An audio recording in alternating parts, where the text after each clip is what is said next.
What up? What up? What up? Welcome to the podcast where we think we know everything, but we don't know shit. But what we do know is that Super Bowl was one for the books. That Super Bowl was off the chain. It was a lot of fun. As my man was saying earlier, could nobody stop nobody. So the defenses were kind of like just running around and shit, but it was really entertaining to watch. It would have been better if the Bears had been there, but well, Bears are still rebuilding. But a few years from now, we'll be there. We'll be there, man. But yeah, it was definitely entertaining. The halftime show was entertaining too, despite what Donald Trump said. He said it was a snooze fest. It was the absolute snooze fest. Man, fuck you, Donald. Yeah, fuck your tweets. Fuck all that. It was actually a good show, especially considering she was with child. So, I mean, what you expected her to dance all around the stage and do jumping jacks and shit? Yeah. But we have a great guest tonight, surprise guest. We didn't even know that he was gonna come on, but he's gracious enough with his time to talk about this Super Bowl with us, and he's been on the podcast before. And before I get into that, let me bring in my all-star team. First up, my man, the stat man, who's not even in his chair. Now he is. The stat man who knows every single stat from every single team since the 80s and 90s, basketball and football, my man, JB. What up, T? What up, JB? Man, you forgot to throw the intro in. That threw me all off. I did. You know what? Maybe we should go ahead and get to it after I introduce the other all-star team. We're gonna get into the intro. Right. You know, let me bring in my man, Foul Mouth C. Come on in, Foul Mouth C. What up, fellas? What up with you, man? Man, damn, it just died. Shit. Uh-oh. Why? Cursing too much? Nah, chucking on a fry. Let's bring in our other all-star, man, Frank the Tank with that Hawk talk. But we got Hawks tonight. You're off your game, dude. I was waiting for the intro. Yeah, man. I'm totally off my game, man. So let's go ahead and get into this intro. You are now rocking with the Chicago Clubhouse podcast, where they think they know everything, but honestly, they don't know shit.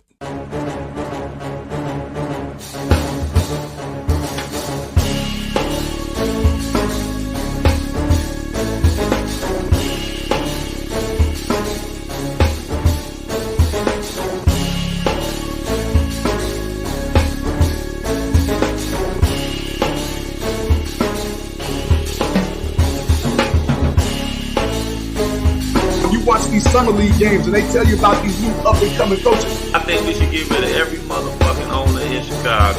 Enzo and Caruso both when they are on the court are like your defensive generals. But they need to get that strong safety who's not scared to hit somebody.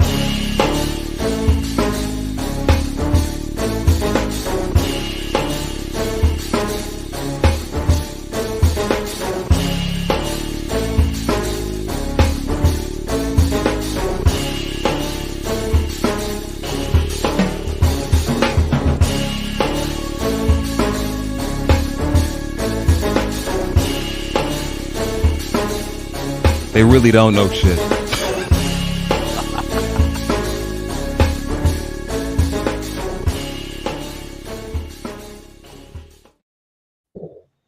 That was a wild beginning. Right? That was a really wild beginning. All that shit around. I was all off my game. That's my fault. That's my fault.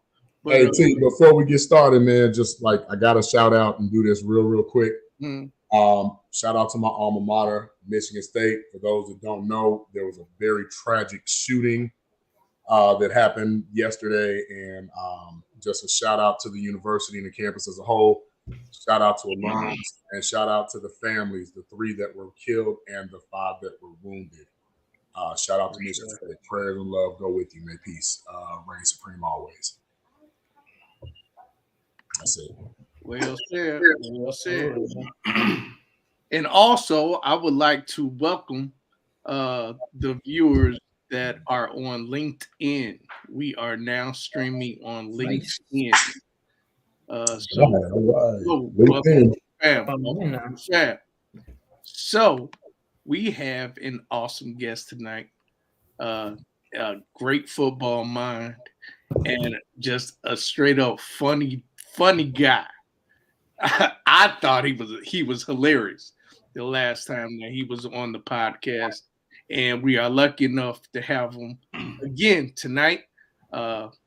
So let's not even waste time. Let's bring him on in. Bears alumni cornerback, DJ Moore. What's up? What's up, man? What's going on? Hey. What up with you, man? Nothing, hanging out, chilling. Hanging out, chilling. How's the weather over there? Today it wasn't bad. I didn't check. I think it might have been about 50, maybe. Okay. Yes, it had been kind of cold though. Not traditionally cold, but it's been like cold. It sounds like your weather's like ours. Yeah, man, shit. Ain't no telling where. It's just cold and random. Like it may be hot tomorrow and it may be cold the day after that. So everything random right now. Yeah, that's great over here, man. Look, it was 55 today. We thought we had a heat wave. I seen people in shorts and stuff, man. Like, and it's gonna snow on Friday. Right. Like, what are we doing? It'd be 28 degrees. Everybody gonna have pneumonia. Right. Going from hot to cold. Quick, fast, and in a hurry. So this Super Bowl, man. Let's get into this Super Bowl, man. What did everybody think about that shit? I mean, I picked the Chiefs to win, if that counts. I thought the Eagles would win. Didn't want it to happen like that, but yeah, I thought the Eagles were a more complete team. And I haven't watched a lot of football. Honestly, that's probably the first game I watched all year. And I heard so much about their defense, and I just assumed that it was better than what it was. yeah. It wasn't that it was bad in it, and I like it. It's that old school Bears defense. You just sit down. Right. Sit back and see what happens. The pass rush, it was like nothing. And I just assumed, like, if somebody's ankle hurt, make him pick himself up off the ground a couple times. Hit this cat. Like, they just let him sit back there. He had more time when he rehurt him. And then he limped, and especially when he limped off, I'm like, you know what? I'm about to send everybody at you. Yeah. If you're going to throw touchdowns, at least you're going to get hit or something. It's just like, no, I'm good. I'll wait until he miss a pass. Like, he ain't going to miss no damn passes, man. Everybody out here wide ass open. Like, he ain't going to adjust to nothing. God damn. Like the secondary looked like they had some confusion going on back there because there was a couple touchdowns where they were literally walking in. I mean, they could have skipped in. Shit, oh man, that's for both teams. Well, they did. Sky Moore literally skipped in, and so did Kadarius Toney. Yeah. Well, the thing was like you adjust though. Like, so after the first one, you practice the motion. They coming across fast. I got to get over. If I don't get over, they're gonna have leverage me. They're gonna have a touchdown. So once you get me on the Kadarius Toney one, it's like, okay, now they fucking with me now. Okay. We're going to either have to, if we go in motion, we're going to have to switch the zone and you just stay on your side so we don't have to worry about running over. They do it again. You score again, you walk in. Yeah. Even the play that was holding, the last one, I'm like, I know damn well they ain't going to do this again. He run the screw right again. They hold him. It's like, damn, man, y'all ain't go. I mean, even as a player, you adjust to like stuff that you see. So, DJ, let me ask you on that. Dig a little deeper. Why did Slay bump all the way inside and act like he had help over the top? It's not like they had a traditional cover two. They were too close to the goal line. So when he bumped all the way in, wasn't that like an automatic choice route to the outside, that whip route? Yeah, well, it looked like when he bumps in, because the motion is going to come so fast, him and the safety or somebody on the other side has to adjust, because I'm not going to be able to get over the linebackers and get to the other side. So when that happens, he switches, the safety comes down, but when he stops and goes back, it's like, oh shit. So it's kind of like a little setup pick. Yeah. Yeah, So he, that was takes good on by his own them, team. though. They adjust during the game. Mhm. And then Philly was like, I ain't gonna adjust. I'm gonna just That was kind of arrogant, actually. yeah, a little bit. Because when it happened on the Yeah, other side to Sky Moore, I noticed they were in nickel, same coverage. They were in nickel. Linebacker bumped over, came down, and he actually blitzed. The linebacker actually blitzed, and he just dumped it right over the top to Sky Moore on the other side, exact same play. So I was like, are they just not picking this up, or is it one of those things where it's like you don't know what Andy Reid is going to do, so we just going to stay base? Well, no, you would think like, so once it happens the first time, as soon as you come to the sideline, you're gonna look at him and say, okay, this is how they just adjusted to what we practice. We have to adjust in this way. Mm-hmm. When you come back onto the field, it's like, okay, we're gonna adjust in this way. They came back on the field, got into a third down situation, the exact same motion, the exact same play, different cat. And he walks in again. Like walks in, you walk in twice in the Super Bowl with nobody close to you. And then again, for the game winner, holding, you do the screw route again, even though you don't have to call holding, but it's like, I'm not even gonna put you in a situation like that because I know the route you're running. Like, right. So you can actually sit on it. I don't know. It to be that good supposedly on defense, it just blew my mind a little bit. Just a little bit. That pass rush was pretty much non-existent. Best in the league too. Yeah, I think Kansas City did a good job of calling a lot of screen plays to sort of, make them think that they were going to get in and to sort of deceive that pass rush. Because, I mean, there were a lot of screen plays being thrown. Actually, on both sides. I thought I was back watching Matt Nagy's offense again with all the damn screens that they kept calling.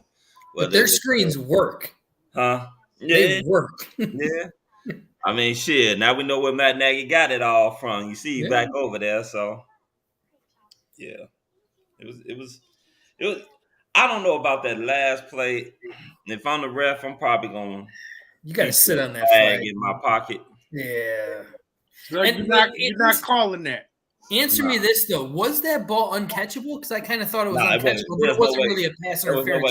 That ball was about a good 7 yards ahead of him. But it was a hold. It wasn't really a pass interference, so they don't really call it. Well, the issue was early in the game. I think they missed one. Juju ran like a slant. Cat grabbed him. Now, even in this situation where he grabs him, he's already in position. He doesn't have to grab him, but he's just a natural reaction for him to just, I got you right here.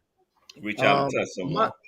And my thing is, if I'm already in field goal range, me as the ref, if I don't call it, you kick the field goal, and everybody else get to see, okay, does Jalen Hurts come back or not? Yeah, I would have loved to see that.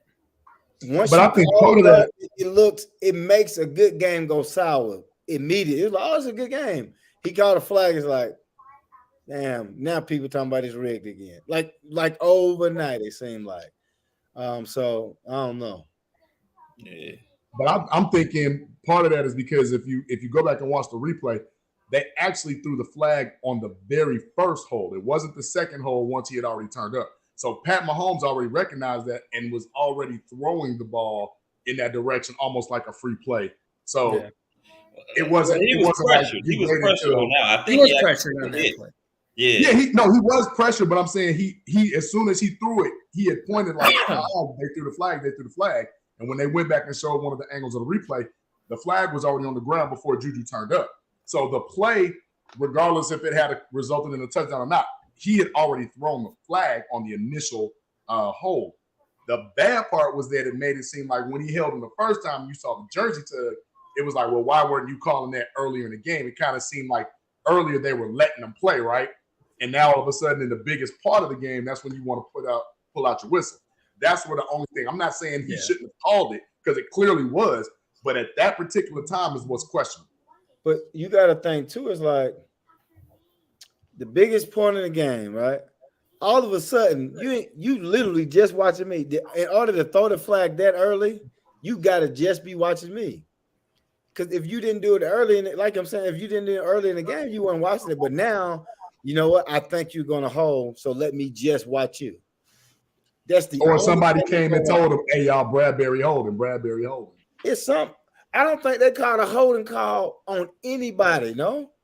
One that they called on that screenplay when who was it?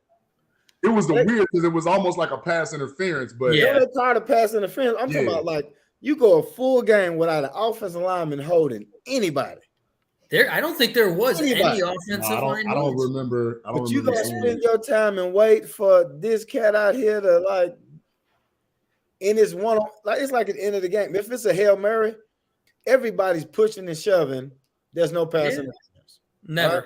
So if is that the case, especially when you're in field goal range, it's like if I'm a boxer and you just stop the fight before I get knocked out, like man, it's a championship. Like let it be taken away from me. But I don't know what Kansas City, it just adds to it because even in the game before, he gets hit out of bounds. It's like, okay, but real, come on, man. Like he gonna get back up. Let somebody let them play through it. It wasn't dirty enough or anything. Let the players play it. So I agree. Well, on the flip side, DJ, what would be the conversation if they didn't call it and then Philly comes down and scores and wins?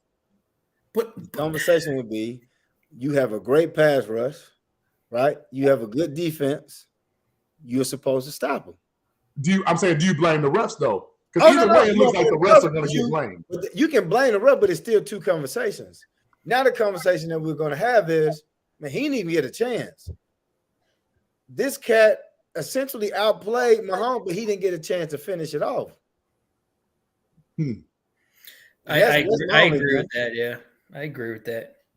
I'm fine. The ref didn't call it, but man, give me listen. Let me have a shot. So they go under so much scrutiny because I was talking to a buddy of ours, and we went back to when Tampa Bay beat Green Bay in the NFC Championship game to go to the Super Bowl, and that holding call on fourth down that was not called when Green Bay had dead to rights, had Tom Brady dead to rights, which ended up costing them the game. So now it's like, are they? I mean, to me, they're damned if they do, damned if they don't. You know what I mean? But in certain pivotal points of the game, like you said, I personally would have liked to see Philly come down and just take a shot. Absolutely. Even if McKinnon had scored and it was like, well, come down, let me see what you got, because there was like a minute 40 left, I think, with no timeouts. I would have liked to see that. That's good football. That's good entertainment. That's something you want to see what Hurts can do. Because remember, that's the whole premise of why last year? I think last year they changed the rule in overtime because they wanted to see Josh Allen get an extra possession to see if he could come back against Pat Mahomes. So it's almost like, they're cutting their nose despite they face in this situation. And I look at that too. Just like I look at the offensive holding call or the defensive holding call. I didn't think it was so deliberate enough where if it was not called, people would have whined about it. Yeah, I mean, I didn't see a big enough holding to the point where you can complain that it was not called. That's how I felt it looking at it. Well, I think even when you go into it, you have to understand. And I think when I was listening to the game, Greg Olsen understood it. Like, it's just, if I don't call it, I'm not taking points away from you. I'm just giving them an opportunity. Right. Because you're already in field goal range. I call it. As soon as I call it, I win the game right out, and it's over with. And that's what happened. Well, they were already upset because the Super Bowl. Butker missed the field goal, so Kansas City was like, "Thank you. Let's get him a little closer." Yeah, he wasn't gonna miss it. Then I wouldn't assume, but again, it would have been. What I'm saying, the thing would have been, you still would have had the field goal, but they would have had the time. It would have been more drama. There could have been a catch, a helmet, or something. Something could have happened, and you would have been like, "Oh man, this is one of the greatest Super Bowls ever." But then at the end, you take that away because it's the ref. Yep, It was a great game until that play. One of the things that I thought was very entertaining was to see Isaiah Pacheco run. That dude runs so hard. so hard. I would never want to get in front of him and try to tackle him, man. He runs so hard. That was really entertaining. And then the Eagles running back, Boston Scott, he was putting dudes in a blender, man. Yeah. He was really fun to watch. He's real quick. And yeah, that was really entertaining. Really go ahead. No, go ahead, Chris. What I found even more fascinating is something that I've always said. The key to keeping a high power offense from not scoring is keeping their ass on the sideline. And that's one thing that Philadelphia did do. They kept, because I mean, shit, Mahomes, there was one point where the Eagles had the ball for like 8+ minutes. Mahomes, ain't even been out there. I was like, damn, we gonna be cold as shit when he go back out there. So they really dominated that time of possession. And if you sit up there and you think about it, the Eagles, the reason why they lost is the fumble. That fumble brought back your touchdown. True. What? No. Yeah, because I mean, that was a huge turning point because the Eagles. Yeah, that was a momentum changer like a motherfucker. No. My thing is, like, if I score 35 points and my defense is elite, we should win the game. Absolutely. Like,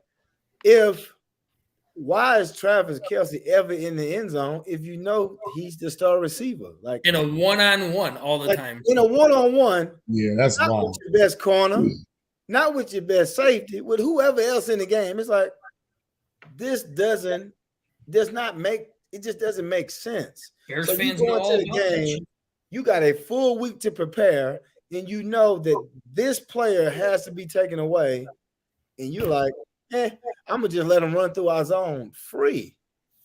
With a quarterback, they can throw it anywhere. It just doesn't make sense. Bad time. I had the worst game of the season. They were playing them like they had Tyreek Hill still. Like you in a cover 2 shell.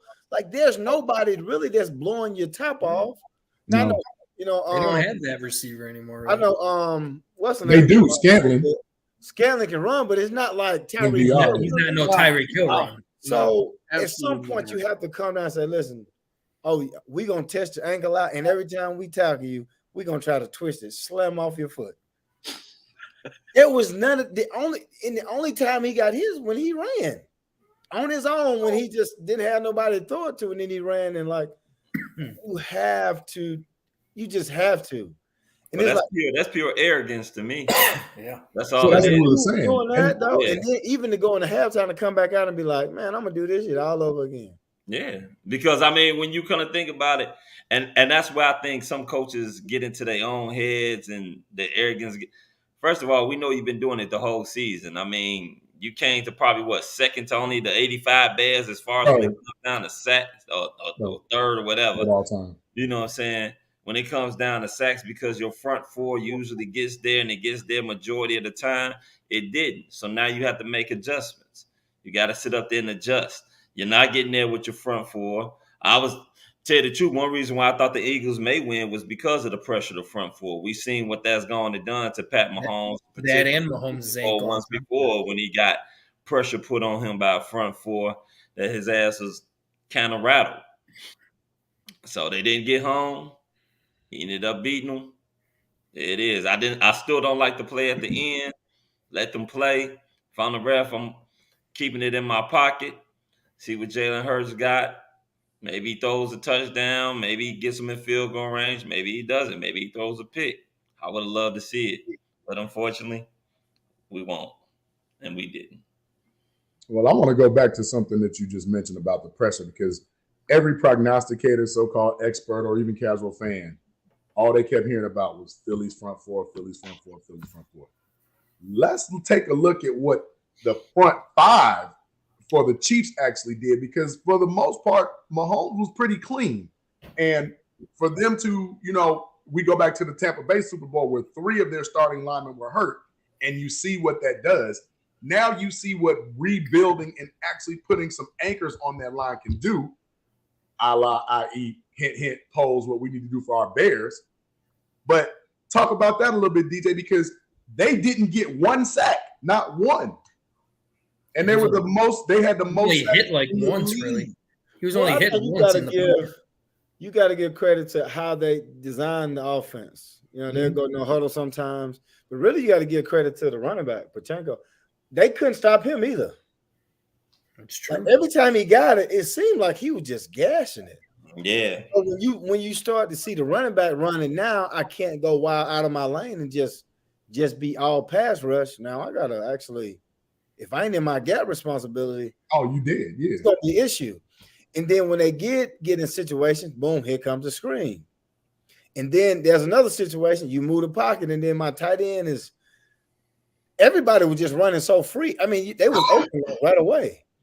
So I mean, he didn't even have to hold the ball long. He didn't hold the ball long at all. I think they said it was like 2.47 seconds. He was getting the ball going, which was So I mean, it was gone. So he knew that they were coming and they could pass rush. But again,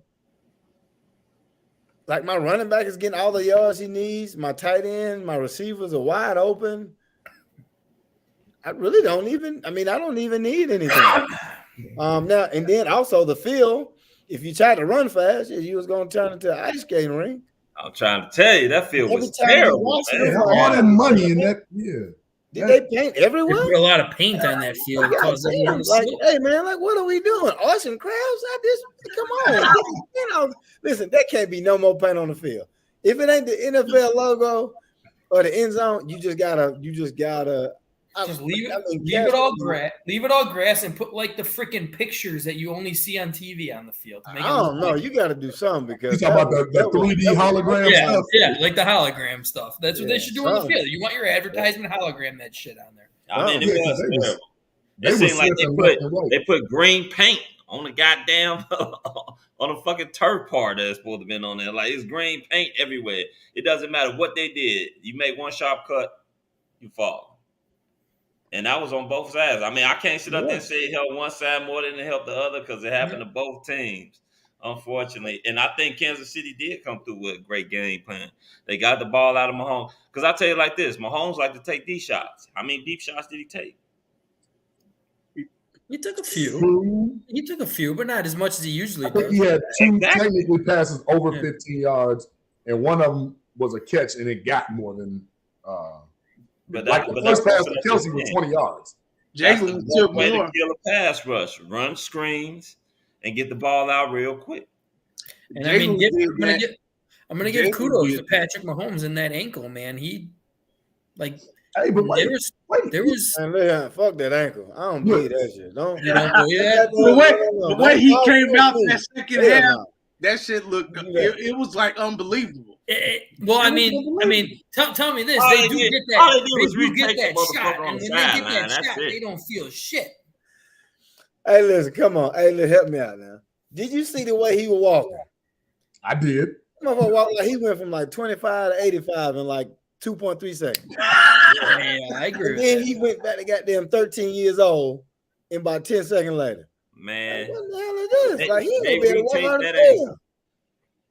Goodness, he was like weak. He was over there riveting in pain, put his head on the old boy's shoulder and shit. And he got that shot. He take that ankle. Even when he was going to the locker room at halftime, you can sit up there and you can see that he was feeling a lot better. Hell, he was walking way better. So all they did was retape the son of a bitch. He went into we keep seeing retape. That ain't no tape. It wasn't no tape. That is a big ass needle that goes into that. And they didn't show. I put it to you like this: they did not show that fucking needle getting put in. What I'm saying is, he was walking a lot better, not coming out the tunnel, going into the tunnel for halftime. You're right. He was walking a lot better. I don't know if they relieved the pressure or they just decided to retape it or something. He was walking a lot better when he came in. That's how I knew he was going to be fine. Can we get that training staff up in Chicago? Shit. Well, shit, we need them. Shit, we need that motherfucker every Chicago training. Every Chicago team. Shit, we need that offensive line too. Well, funny you said that. Go ahead, hit me with it. Because, as you know, one of those guys is a free agent, which I don't want, which is Orlando Brown. Oh, he was the only one who had the offensive holding. I think he had an offensive holding. I think that was the only one called. I do like Andrew Wiley, and Andrew Wiley is a free agent. I do like what he did. I like how he played at that right tackle position. If we're stuck on having Braxton Jones as our left tackle for the future, I wouldn't mind getting a Super Bowl winning champion who just stopped Hassan Reddick. I would not mind having that guy on my offensive line. I wouldn't mind having anybody on my motherfucker. He stopped the guy with 19 and a half sacks. I like that guy. Hey, DJ, I want to ask you something. Mm-hmm. With those field conditions, do you think that may sit up there and slow down their pass rush? Well, no, I don't think so. I mean, they just wasn't getting any push, especially up the middle. Because on the outside you can just run, but up the middle, and I forgot what it was. The guy where they were talking about 97 at Rex. They said he wrecks everything, and there was no. That's Hargrove. Whatsoever. Hargrove, where the fuck? Yeah, so if you can get the push up the middle and force him left or right to get out to those pass rushers, but it wasn't. I mean, it wasn't any movement. Now it does make it harder when you're pass rushing to stick your foot in the ground, but it was just. It just wasn't there. It's just one of them things where it was a lot of hype coming into it, and it just didn't. You just didn't live up to it though. So. I think it was outstanding medicine, Mom. Now, I got a question. We're saying outstanding tape. Fields. Are we stuck on Fields? Are we sold on Fields? Help me out. Let me get you. Let me hear something. Let's talk about that because I am for this year. I think he's done enough to at least earn. Hey Frank, don't sit on the fence now. Don't do that shit. Don't do that. I have full 100% faith in him if we can fucking actually open. You did the if thing again. There you go, bullshit. Don't do that. Come on, give me what's on what side of the fence you on? I'm on the left side. I'm on the left side. You're looking at me now. I'm totally sold. I'm sold on him and what he can bring. I don't know if you all, how much you all dig into like other social medias and everything, but there's this group, I will not say their name because I think they're idiots, but they're talking about draft Bryce Young. You draft Bryce Young. I wouldn't be afraid to see him. And then after you draft Bryce Young, they trade the number 1 pick to the Panthers in exchange for Paris Johnson, and then they draft Paris Johnson. I'm like, what? You trade Justin Fields to the Panthers for the 9th pick and you draft Bryce Young and Paris Johnson? Why? So what are you saying? So if you saying you 100% sold, right? I'm sold on Justin Fields, but when I hear stuff like that, it's like technically Justin Fields is not this regime's guy. They didn't draft him. He's not really their quarterback. Okay, so you're sold on him to do what? Like, is it? I think he needs to take the what next amount step. of games, or what do you mean, a playoff game, or division? Like, I'm what saying elite quarterback. You sold him to run? I'm sold at that point. You know what I mean? He gonna run. But I don't want him to run. No, nobody wants him to run. If he plays, I want like that to be in His arsenal. But I don't want him like Jalen Hurts did this year. Yeah, Jalen Hurts, perfect. I'm good with that because Jalen Hurts was on pace before he got injured to have 4,000 yards passing, and I think like 600 or 700 yards rushing, something to that degree. But I'm still under the impression that Justin Fields, in his heart, is a passer because that's what he's always been, a pocket passer. He never ran like that at Ohio State. We didn't know he could even run like that because he didn't do it at Georgia. He didn't do it at Ohio State. And if you go back and look at old tape, he didn't really do it in high school. So I'm just like, nobody knew this kid could do it. But it also was like a scapegoat tactic, and everybody was like, oh, he's going to buy us time. And then we had like that 3 to 4 game stretch, maybe even 5, putting up 30 points a game. But I don't want my quarterback being my leading rusher. No, never. You look what happened to Cam Newton. Look what happened to Lamar. It's not sustainable. God forbid, look what it did to RG3's career.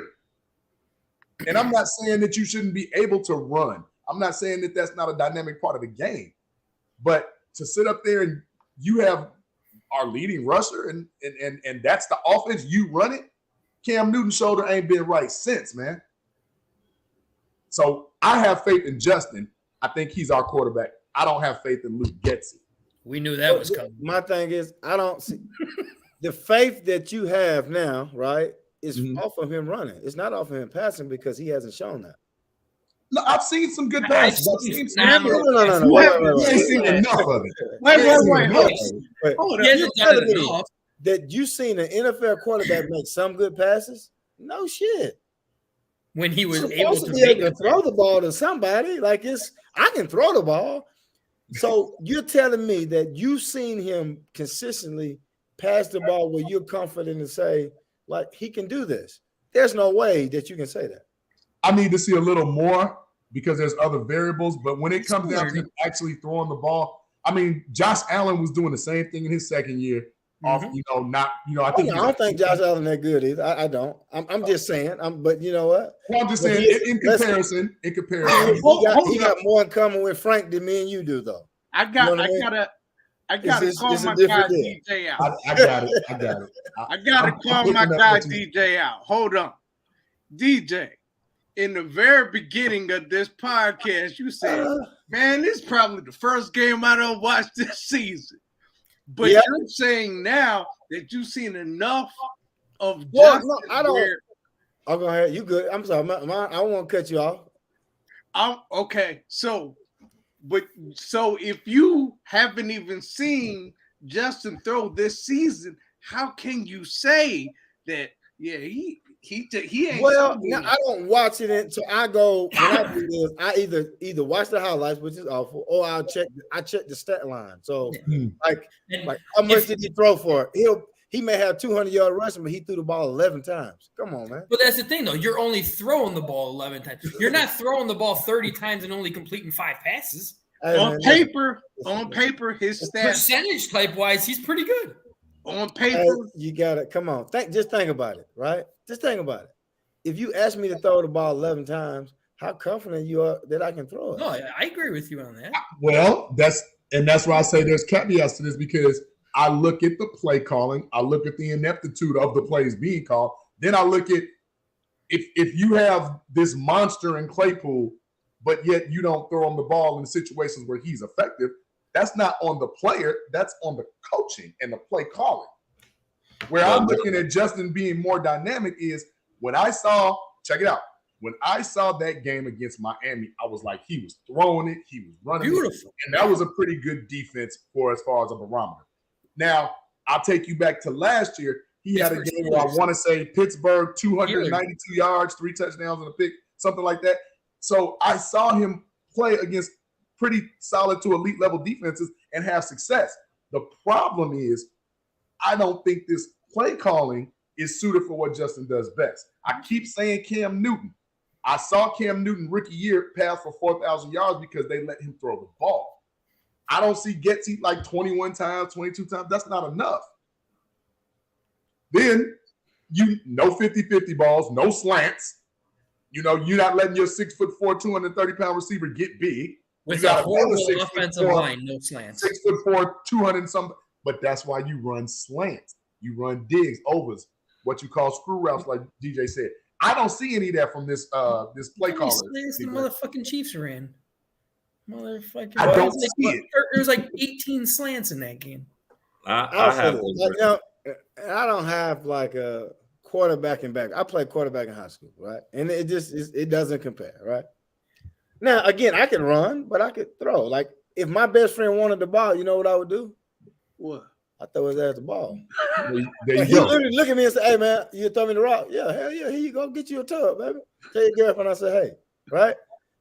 When you see Patrick Mahomes and Kelsey and they talk, it's like, where Kelsey running? I don't know. Shit, he run what he want to run. I throw it to him. So if I got a star receiver that's sitting out here at 6'4", and I don't think to myself, hey, man, just throw him the ball. Just throw him the ball and let us see it. Hurts threw the ball to the end zone. Shit, the receiver went and got it. Like, so again, I can call the play as the offensive coordinator, but it's up to you to do it. Now you out there running and shit and juking and shit, sliding in the water and shit, making little water bubbles and shit. But I just went and got this 6'4" receiver for you, and you made him look like he should be waiting in the carpool. Well, I'm gonna speak on that because I was actually I'm a Claypool fan. I like Claypool. I seen what he did. You're a fan of Notre Dame, and you're a fan. Yeah. You ain't hear what he said? DJ, that's cold. I heard what you said.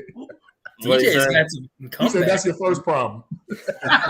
Damn. Nah, I mean, tell you the truth. I think the guy got a world of potential. What? I think he's going. I think he's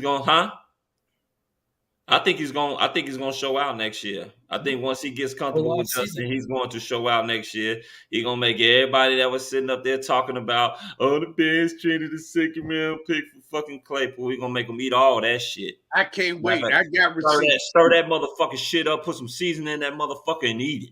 I got some receipts. That's what I think he's going to do. I can't wait. But now, when it really came down to it last year, like JB was saying about the play calling, Luke Getsy didn't look good calling plays this year. I really wasn't surprised. First year play calling. Second of all, people need to realize that when Claypool was actually in the game, most of his plays were for fucking runs. It was not for him to sit up there and go out there and pass. I saw so many fucking plays. When I saw him in there, I said, the Bears are fucking running. People got to realize that. Like, there's actually play calls where he's in there just to fucking block. And that's what he was in there for majority of the damn time anyway. You know, there were times when they did throw the ball up to him. When they did throw the ball up to him, shit, he was either getting a pass interference or pass interference wasn't being called or he was catching it. So that's fine as well, too. I have faith in Justin Fields. The reason why is because I saw this son bitch at Ohio State. And anybody that knows me know how much I strongly dislike Ohio State. Yeah, we know. Son bitch can throw. That's what he does. He's not this running quarterback. He didn't do that in high school. He didn't do it in fucking college. He is a passer. I mean, the man fucking sit up there and completed damn near 70% of his fucking passes for 40-some TDs and like 3 interceptions. He doesn't have skilled players around him, nor does he have the play calling or the line around him to sit up there to allow him to sit up there and see how he can fully blossom. I'm hoping they'll be able to do that, or at least help some of that this off season coming up. Well, in college, he can throw it, but the problem was he held the ball too long. He did. And when he did run, he got hurt. So what happened probably towards the end of the year? If he keeps running, he's going to get hurt. But for whatever reason, he's not reading it fast enough. And that's an issue. So if I can't grow up as a passer or sit in the pocket, then I'm going to be like everybody else where they tell me, I shouldn't run, I should throw it. But I'm not reading stuff. I'm just not reading it fast enough. So are we switching the offense for him? Or are we keeping this offense? Because he hasn't shown, like, even in college, if you go back and watch him, he would just sit there. Oh, he had long time for somebody to come open. And you get sacked because he gets sacked. Even the first year where he got sacked, what was it, the Cleveland game? What was it, 8 times? Something like that. 9, I thought. 9 times. Now think about it. They ain't actually doing no reading. No. But think about it though. As an athlete, like we watch him run the ball and lead people. You got a 4.3, 4.4 speed. You get sacked 9 times.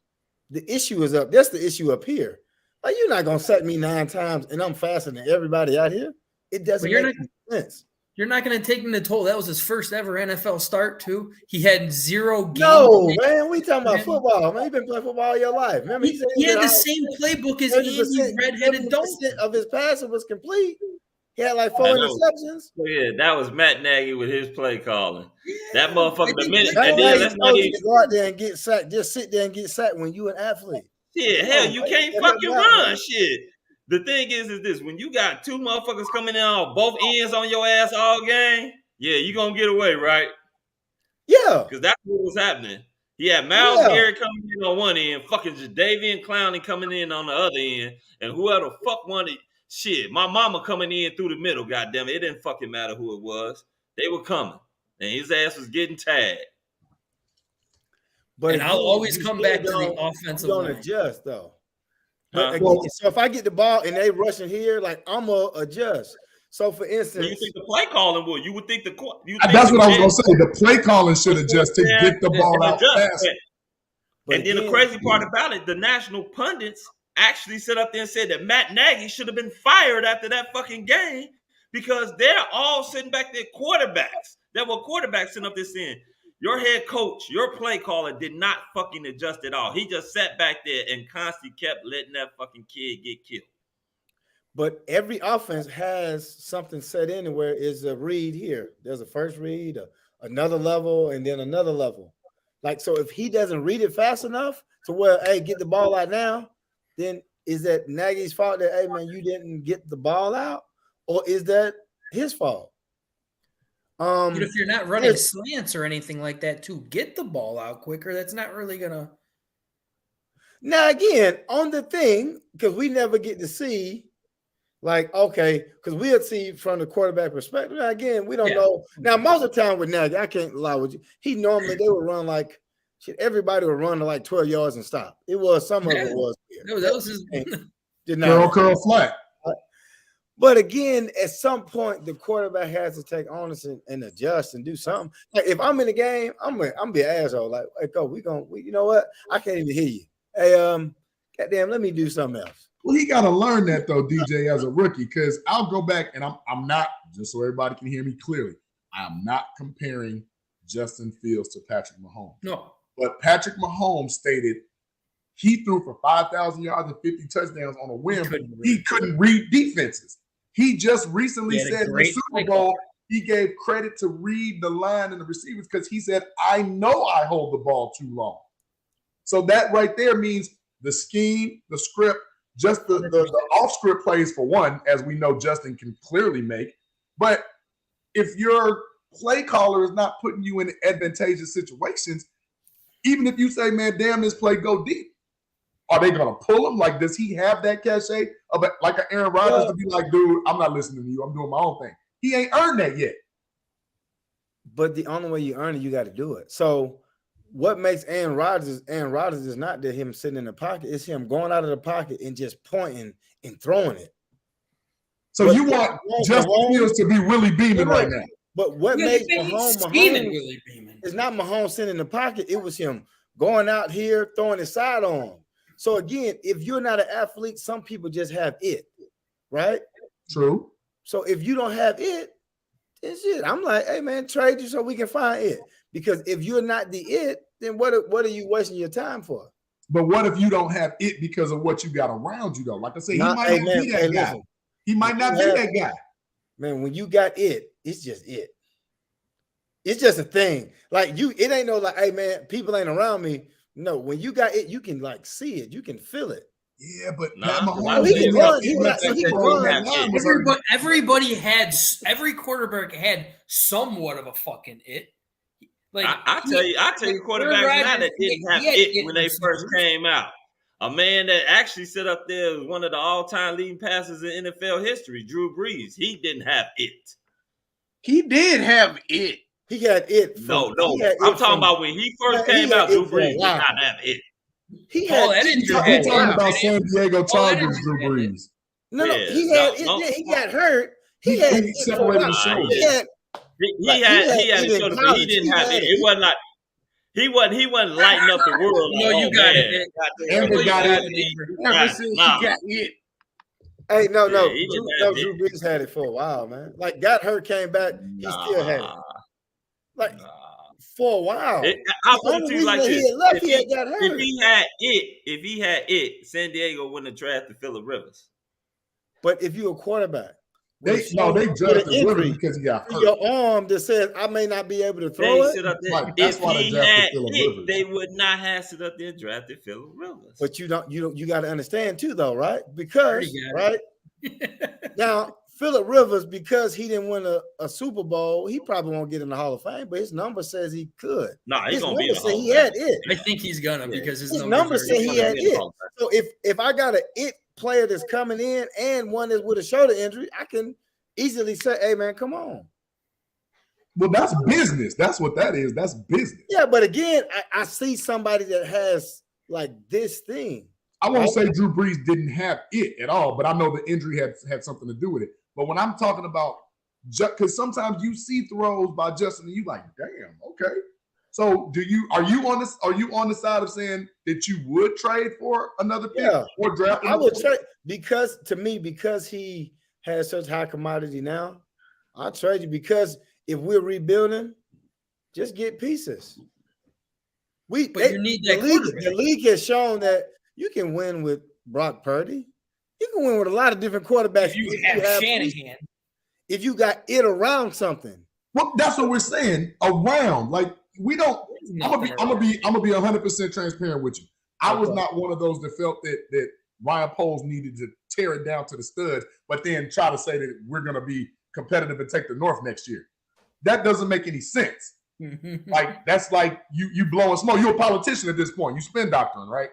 But when I see that you have this phenom, it's almost like, well, shoot, are you showcasing a talent of something else so you can trade them just to buy the regime more time? Because, I mean, all they're going to do is reset the clock if they draft another quarterback. You still have the same issues of the line that you need to address. You still have the same issues of a receiver. The only difference is instead of having a 6'3", 6'4", 230-pound quarterback, now you got a 5'11", 175-pound quarterback. Who would die by week 3. With that line, he get hit. He going to get broke real quick, and we're going to see Trevor Siemian again. So just think about it. So where are the holes at, though? Got that right, Amber. Management all the way down. Yes, we do. CCP. So if we have holes everywhere, now again, like what are you going to do? Give the quarterback the ball, put him on display, let him run around and sell highlights, or try to go and get actual pieces to rebuild it? Because you're not going to sit here and wait for him to struggle when you don't have a defense or receiving core or any, like, you ain't got no Devin Hester, special teams, anything. You just got him. We got Velvet Jones. What I'm asking you, DJ, what I'm asking you, DJ, is you ready to give up already on year 2? You ready to trade him on year 2? Because see, the thing is this. Your boy Drew Brees, that you sit up there and said that had it, his second year, he only completed 60% of his passes. He threw 17 TDs with 16 interceptions. Okay. That's all. Okay. Now again, Drew Brees came up in a different era where you had to be up on the center. You have to take a 7-step drop. You got to do the whole thing. He didn't grow up in this shotgun. Everybody's wide open, and you can't touch anybody. You can't touch anybody. Right. You can't sack anybody. So it was a different thing. What I'm saying is, right, if you're telling me that I am a rebuilding team, right, I'm going to take this young quarterback and do what? Like, what's my goal with him then? If we rebuilding, like, what do you expect him to do? Just keep struggling, keep losing, keep getting hit, and then there's no defense, no offensive line, no nothing. Like, what do you expect him to do? But I mean, are you saying you don't have any faith though in them putting a team around Justin Fields for next year? Because they do got $97 million in salary cap. They do have the number 1 overall pick, so that should lead off into like 4 or 5 extra fucking picks. Well, we do things slower. It's like, look, Khalil Mack, it's like, to me, a couple years earlier, you should have got rid of him because his value was higher, so you can get more in return. Like, we do things a step slow. So when you, instead of fire Matt Nagy the year before, so you can have the fresh start and the new regime can draft their own quarterback, you wait and do the Mitchell Trubisky thing and say, hey, I want you to find a way to let your goals fit this quarterback when I didn't want him. So now we're back in literally in the same exact spot where you can say, man, I seen Trubisky went to the playoffs. He went to the Pro Bowl. He had some bright spots. He could run. He had like over 500 rushing yards. He could do this and this and this. And now where we at? We back in the same spot with somebody coming from Kansas City saying that, hey, I'm going to take care of this quarterback. And he's made some things look good. And now there's an offensive play caller that ain't called good plays again, right? We in agreement with that. Yes. What do we go from here? Now, because the plays that he made happen was him. He literally slipped, go down, turn around, run up the sideline. Now the offensive coordinator gonna get credit for something, but he shouldn't get credit for none of those, y'all. I agree. I'm 1,000% agree with that. But how do you truly fix it? Because then what I'm hearing you say is now Poles has to not only reset the team, but he's got to reset his expectation, because now where you may have thought you were 2 to 3 years away from being competitive, if you trade Justin, hell, Bryce Young ain't gonna come in and set the world on fire his rookie year. But my thing is, if I get somebody who wants a quarterback, right, then I can get what? Offensive line or D-line. Well, really offensive line. In this league, so if I go offensive line, you got to build from the offensive line. All they talked about in the Super Bowl was what? Man, these quarterbacks out here just chilling. Man, they ain't every time that if I was the Eagles, I would have quarterback sneak the whole game. Treated like it was Little League, just quarterback sneak. They would have got a first down every 4 plays. So again, if you don't build it from the middle out, and I know it's not sexy that way, then what is going to happen though? That's the best way. You gonna struggle. Even like growing up, I was like a Cowboys fan. The problem has always been, oh man, I got a receiver, I got this, I got that. But until they started building their offensive line, then things started to turn around. So every team in the league, if you look at it, it's like, what happened? Oh, the offensive line is better. What happened? Their quarterback doing better. Joe Burrow, what happened? Your offensive line, you're not getting sacked the same amount as you did the year before. Right. Our offensive line is better. So no matter who it is, everybody can read it. But if you don't have an offensive line, he can run, but somebody gonna slap him. He gonna be laying down. So for the record, he was in college. He getting them ribs check. He gonna get that rib check. He gonna why can't you build an offensive line with Justin Fields there? You still have the number 1 overall pick. Okay, you can trade back and get offensive line out. Now you can trade back. Now again, you can trade back. You can draft somebody, but have we shown the capacity to be good at doing that though? No. So therefore. Well, why draft another quarterback? The Bears have never been good at that. I'm not saying you drafted another quarterback. I'm saying you can draft offensive lineman every single time. I'm saying that I have a quarterback that other people find sexy right now. And I'm like, shit, I want some of these sloppy linemen. So hey, you want this quarterback? Hey man, if you think you can get this guy, hey, let me get a lineman from you. Right? I can piece that part of it together. And then once we have that, man, you can just hand the ball off. And run the ball. And because you're in the winning, you're gonna get into the winner, you just gonna need to like play defense and make something happen. But again, if you don't have the offensive line, you got to go against Aaron Rodgers essentially every year. Now they didn't make it this year, but it's gonna be that. And then whatever reason, Kirk Cousins gonna always make the playoffs. You just proved my point right there, because the highest paid motherfucking football is the goddamn quarterback. And that's what you want to secure first. You got him, the line and all that can come. But you want to secure that man. You want to secure that highest paid player. The person that sits up there, gets all the glory when they win and takes all the bad shit when they lose as well. You want to make sure that you take care of that first. I got you. Okay, so do this. I'm gonna do this for you real quick. So if say for whatever stupid reason, they're like, the Chiefs, I don't want Patrick Mahomes. Would you take him over Fields? Yeah, you know what I mean? I'm not even gonna let you now. Yeah, right? Yeah. Is there other quarterbacks that you would take over him? Yeah. Like in the Burrow, would you take him? Yeah. Yes, right? Yeah. If I'm telling you that I believe in him. I believe in him because I'm not gonna take anybody else. So if I go to Buffalo, even though I don't believe in Josh Allen, I know his team does. I don't care if you offer somebody, they're like, no, this is our guy. But if you talking about all guys that's already established themselves, that's been in the league for.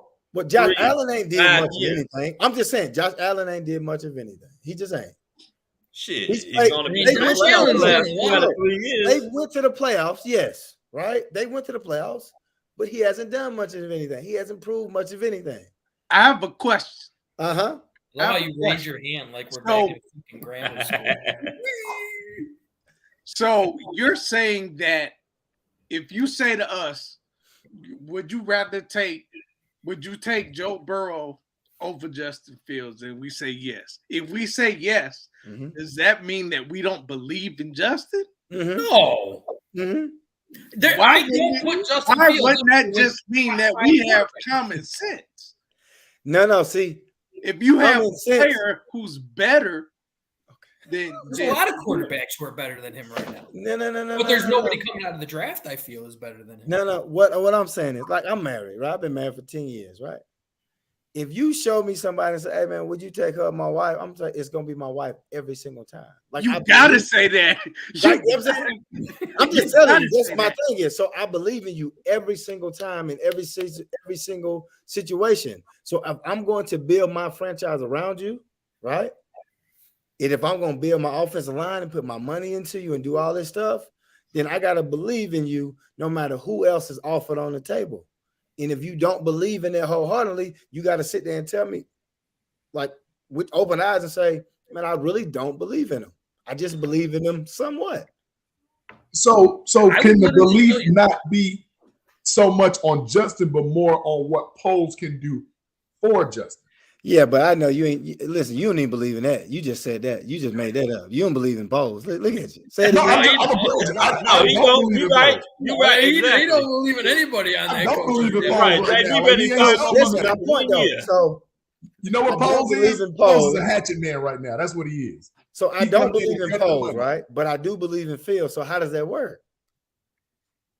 I'm not gonna say that I don't believe in Poles because I'm not saying that. That's just I'll put it to you like this: he's going to do something that I haven't seen a Chicago GM do ever, and that's sit up there and get rid of everybody and break that bitch down to the studs. That's what he's going to do. And then on top of it, not only that, he broke it down so goddamn far that over half of their games they were still competitive in them. They were with fucking replacement players. This is the NFL, right? You know what I mean? This is the NFL. Everybody was competitive. The Panthers, I'm down here like the Panthers area. Everybody was competitive. Everybody. You don't get blowout games. You just don't get a lot of blowout games. It's the NFL. You got 8 games where you were in there about 1 possession or less. I mean, about 8 points or less. Then the tank happened. Well, no. Yeah. Just think about it though. Bad teams lose those games. It's just is what it is. Every team can go by their side and say, "Man, we was in the game." I know, but you're a bad team, so you lost. They are a bad team. We all know you that. Lost. Just don't think when I was playing, we were an okay team because we were always gonna be okay. 8-8. You okay? What happened? You just 8-8. It just is what it is. Now this team, how many games did they win? 3. Help me out now, man. Make it make sense for me, baby. You got to make it make sense. 3 games. But the thing is, how many games were you actually in? I get that they only won 3. They took the Eagles all the way down to the wire. Now, I see what you're saying, DJ, because the Panthers actually, shout out to Steve Wilkes, by the way. They had a bunch of games, I want to say 4 to 5 games where they actually were winning and lost in the end of the fourth quarter, which would have propelled them to the playoff. So I get what you're saying. But good teams know how to close. Good teams know how to finish. Great teams know how to really put a stamp on the team. We are neither. We are neither right now. Yeah, but tell me this. Do you think the Panthers roster is better than the Bears roster? Say again? Everybody do you think the Panthers roster is better than the Bears roster? Let's do this. I mean, you actually name motherfuckers on the Panthers. I say the Bears' future is better than the Panthers. The Steelers roster, right? They got rid of Claypool. Their roster is about the same with Trubisky on it, right? With just random people. And they got defense. They went 9-8. They went 9-8. They still had some. But they also have a Hall of Fame great coach. Oh man, we playing with motherfuckers that was practice players, man. Come on, that's the coach's fault. Okay. Okay. How much they had a rookie quarterback and a quarterback that we used to have, right? True. Help me out.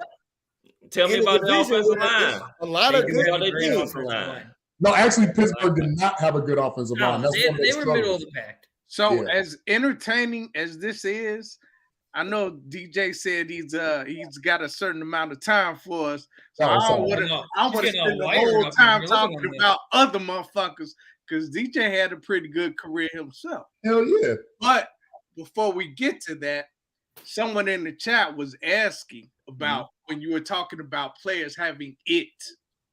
Of all these quarterbacks we were talking about, Drew Brees, Justin Fields, Cam Newton,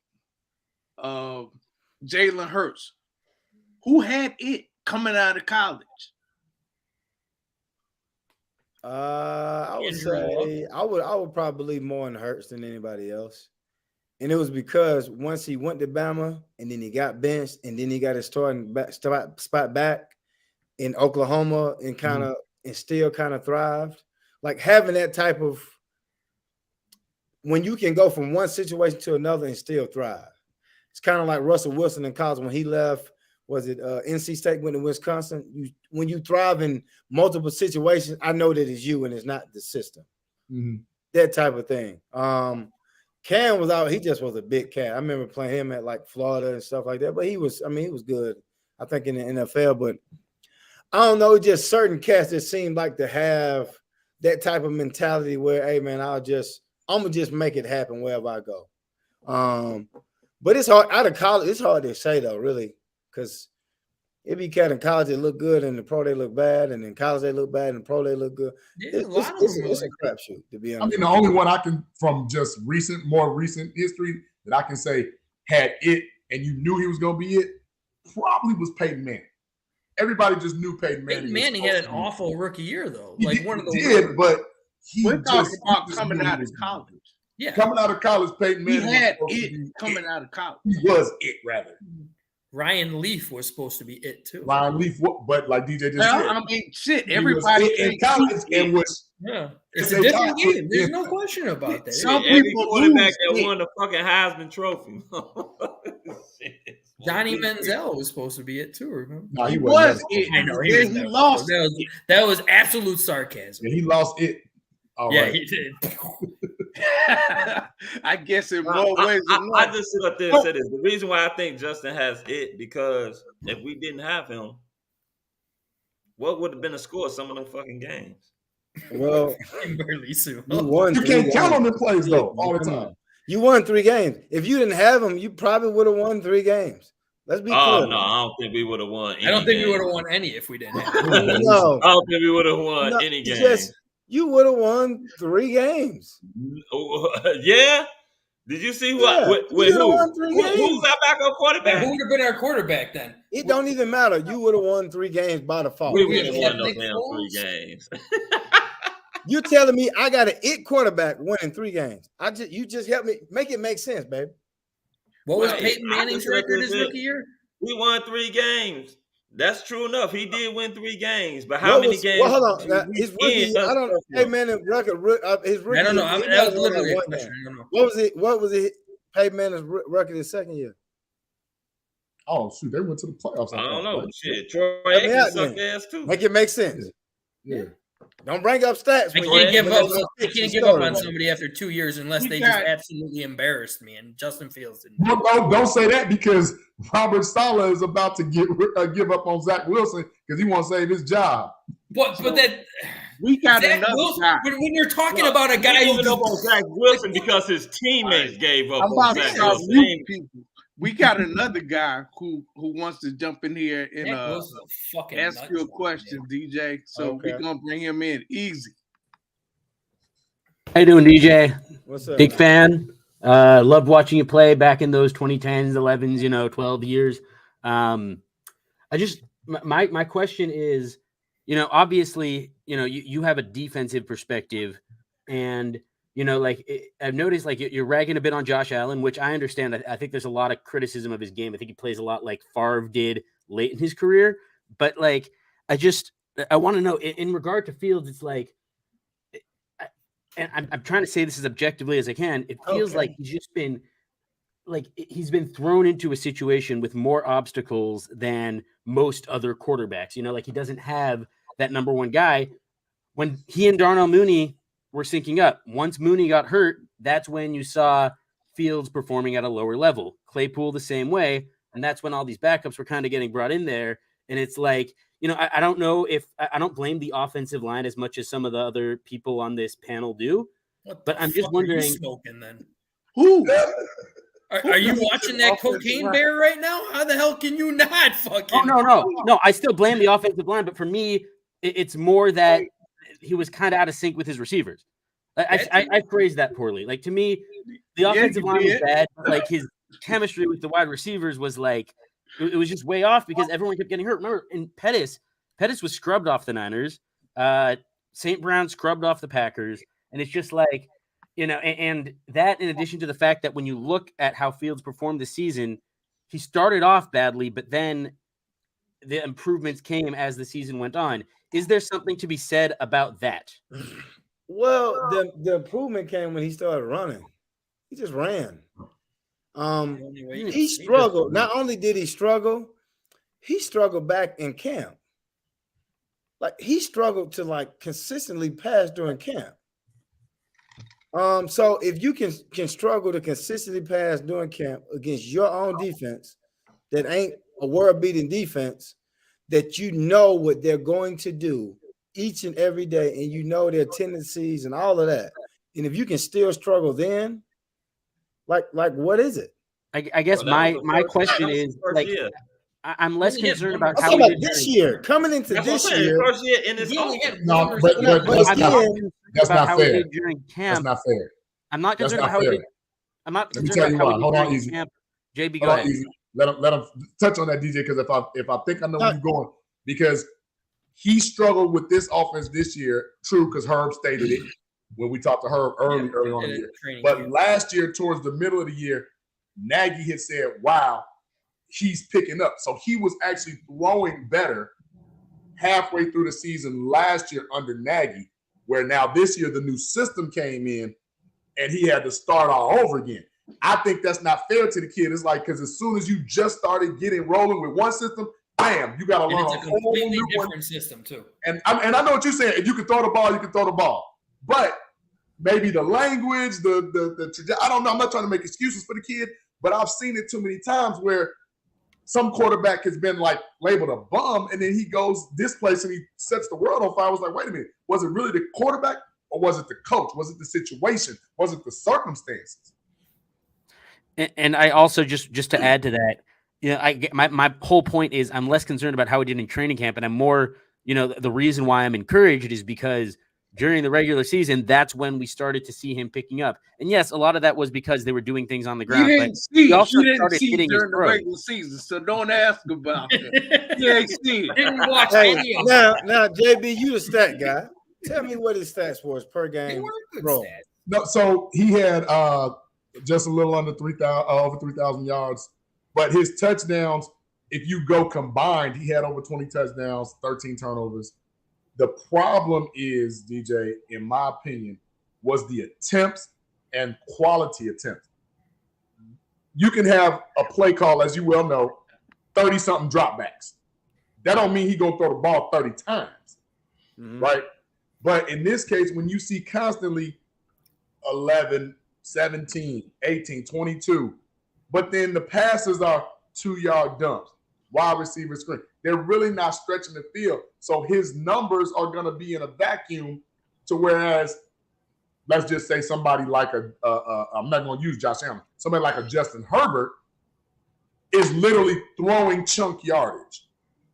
The Bears aren't calling chunk yardage plays for him.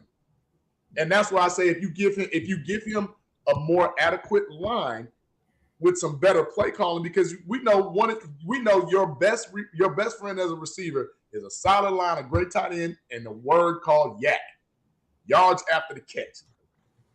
We don't have much of that. If you watch, we don't have much of yards after the catch, and a lot of that is based on play calling. It's almost turn around, catch the ball, get hit, get down. You talked about Herbert, right? You know why Herbert throwing it deep? Because his coach believes in him. You know, Herbert, I agree. Throw it deep. Brandon Staley likes Herbert's not throwing it deep. Have you seen it? Did y'all watch Charger games this year? They are dinking and dunking a lot in Los Angeles. Like when you dig and dump a lot, that opens up the deep. It opens up, right? Sure, but I feel like they weren't throwing deep much this year. Going. I don't know. Like if my coach don't believe in me, I'm not gonna believe in you either. I wouldn't say the coach don't believe in him, because the one thing I've heard to come out the coach's mouth is that he has a very good deep ball. He's got the third best in the league, I think. In the league last year, his rookie year, he led the fucking NFL. I don't think they don't believe in him. I just keep on going to that week 4 bomb to Mooney against the Giants. No, that's fine. That's him. It was a good pass, right? You see that, DJ, or is it just a highlight? If both they're the same. That's the only time he ever threw one. Now, he had a lot of deep balls again this year. He had a good amount of deep balls. Now, think about this, right? If we all went outside and just worked on throwing the ball, I can throw the ball 50 yards right now, right? I can't even throw it. I'm assuming that Justin Fields can throw it farther than I can, okay? I'm just assuming that, right? You're supposed to be able to throw the ball. Just throw it up. You're supposed to be able to throw the ball and do this stuff. You're supposed to be able to read defenses and pick up offenses. If you can't pick it up, then that's an issue. That's the same issue they're having in Arizona. They put it in this country. Hey, man, you got to study a little more. You got all the stuff, but you're not like getting it. Some people get it fast and some people don't. So I'm not going to say, oh, he just got it the offense and da-da-da-da-da-da. Man, it's the same. You run this, you run right, you run left, you run deep. That's it. You read it, you throw it. If you cannot do that, there's nothing I can do. So go back to that because you made a profound statement again. Chase Claypool comes out week, what was that, Chris, 2 or 3? When he stayed. It was way later. It was like, I think he was here for the the Miami after game. The Miami game, right? No, he came in at the Miami game. Okay, so maybe it was 3 weeks after. But he made a comment referencing why he's not playing, and they're trying to say, oh, he hasn't learned the offense yet. And I think he said something to the effect of, what is there to learn? It's 11 routes. I know all 11 routes. Put me in, throw me the ball, let's win some games. So where the coach is out, in my opinion, the coach is out coaching himself. You're saying make it simple. I got a mismatch. I run a 4-3. I'm 6'5". You're 5'8". I got a good chance of getting this ball. Catch and catch. I see what you're saying, but why won't the coaches see that? You got to. That's what I'm saying. You got to make it make sense. Me as a player, I still feel if I'm in the game and I'm throwing and I got a 6'5" receiver that can go get it, big homie, you ain't got to worry about what coach said. You gonna get this pill. Well, the thing about it is that you got your 6'5" homie out there, but guess what his 6'5" ass doing? He fucking blocking. He blocking, right? Out there running no fucking he blocking your 5'8" ass. That's what he's doing. He's sitting over there. He blocking because I'm running because I can't throw it. So that's what he's doing. Like, I just keep thinking about the middle of the season when it was like, after the New England game, and we had, Dallas defense shat the bed. He plays well. Easy. Miami, you killing me, man. You killing plays me. well. I understand there is times, and I'm being hard on him. I really am, and that's good. He has earned high expectations. That's fair. You might be hard on him, and it's going to make him play better if it works. Hey, fine. So who knows? We wanted to talk a bit about DJ's career because DJ had a good career too. Shit, absolutely, hell yeah. And we're talking been a quarterback. Been a quarterback. 2012, boy. And a cornerback having it. He had that peanut punch. He's always around the ball. I didn't have it. I was just around other people who had it that made me look like I was a little more of it. You were always around the ball. You were always around the ball. I'll give that. Whatever it was, it worked. So we gonna check it out right now with a little clip that Easy put together. Good shit, Easy. Let's go.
Show it to my class. That last play is still the most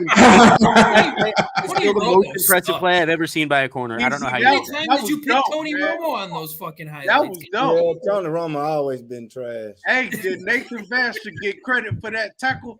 Yeah, I was about to say, how many times did you pick that motherfucker off? I didn't know if that was the same goddamn play. He tackled the shit out of you. It's certain people. It's just always they just throw the same stuff. Mm-hmm. They just kid to you. So it was cool though. But look at the names you picked out. There was some names on there, Jack. Rodgers, man. There was some names I was on hoping there. you picked Rodgers, but I'll take it. No, I ain't get him. Charles Tillman recovered your peanut punch, so I think that's worth something. Yeah, you're right. But I just want to ask about that last play against McNabb. And I remember in that game, you almost had McNabb a second time, but they got called for a delay of game. You almost had 2 pick sixes that game. That's a good point. And that was, I remember being very upset about that. But how did you do that? Like did you, when you made that play, were you just was kind of lucky, the hell did I just do? When I was coming off the edge, and I think it was like the blitz was called Viking. And when I go to hit it, because you want the strip sack, I'm trying to get the ball, but I miss it. And when I miss it, he tries to throw it. And when he throws it, Donajay tips it up, and it just kind of falls into my hand. That was just one of them things. It was just everything was just going right at that point. Bring a beauty.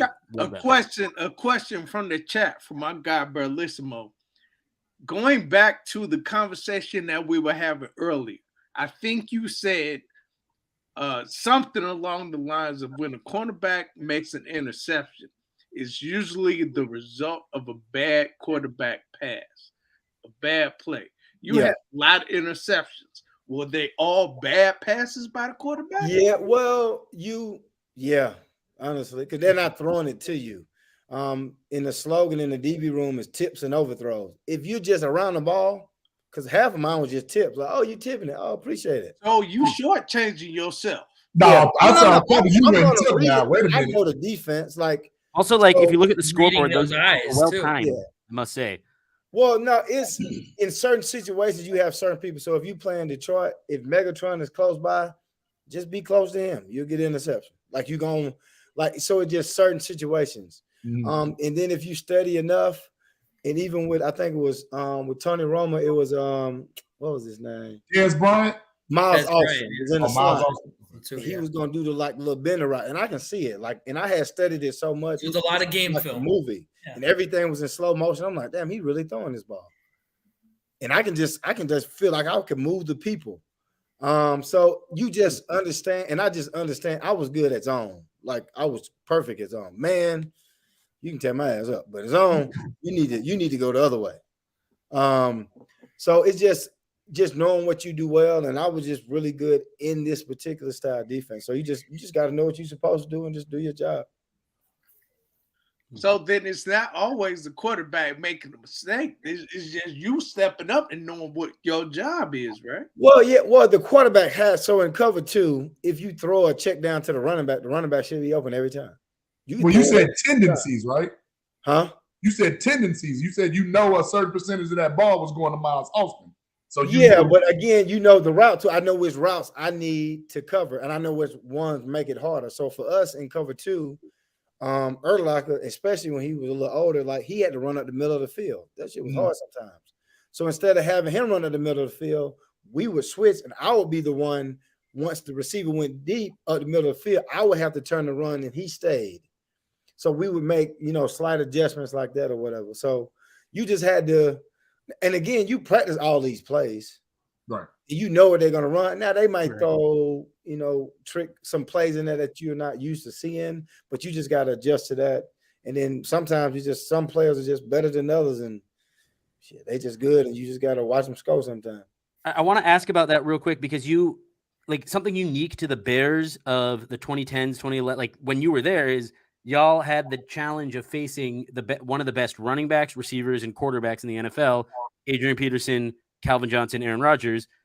So y'all had your work cut out for y'all at least 6 times a year. What went into preparing for those guys, specifically Rodgers? Because y'all that defense was one of the few teams that were able to kind of hold him at bay at that point in his career. Well, Julius Peppers, Alex Brown, all of them cats, because that's how we went into it. So Coach would tell you, the star of the defense is the defense, but the stars of the defense is the defensive line. He say, if Aaron Rodgers looks to the left, you can break and just run, because if they look back, then it's on the defensive line. They get paid all the money. They should be getting sacks on them. Mm-hmm. And if they making you go back and forth and do all this guessing, then it's going to be hard. So we didn't really blitz a lot. It was just 4 down linemen. We had 2 safeties back, even if they ran the ball, we still had 2 safeties back. So you had to know your defense well enough so that you can do what you need to do. So we would go in like we would struggle. And coach would come in the halftime like, hey man, we're gonna run cover 2 the rest of the game. Don't even look at me for a call. So you know what you're doing, so just run fast. So once you know what you're doing and you can run fast, then you just go. Oh, I love that. I did not know that. Like, I guess that is a halftime adjustment. That's pretty cool.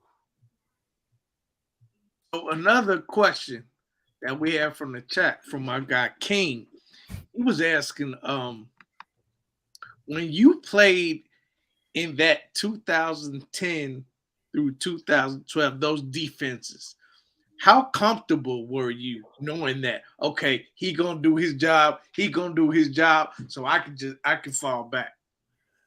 Oh no, you was very comfortable. Because everybody knew. And if you didn't do your job, shit, on Monday when we go on the film, everybody watching you. And coach like, man, what the hell is this? The hell is that? Hey, who had the most to say, DJ? Huh? Who had the most to say on Well, the Monday? normally it was, I think Marinella would do it, but again, your coaches would chime in. Like, so as you're going through it, they would like chime in and say, hey man, what is this? You missed a tackle. What are y'all doing? Right.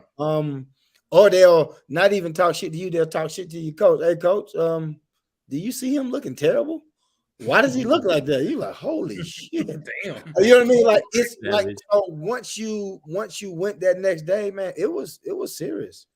And you had to like own up. You had to own up to it. And I remember one of the most embarrassed ones. They wasn't even me. It was Chris Conti. We played against. Oh dear God.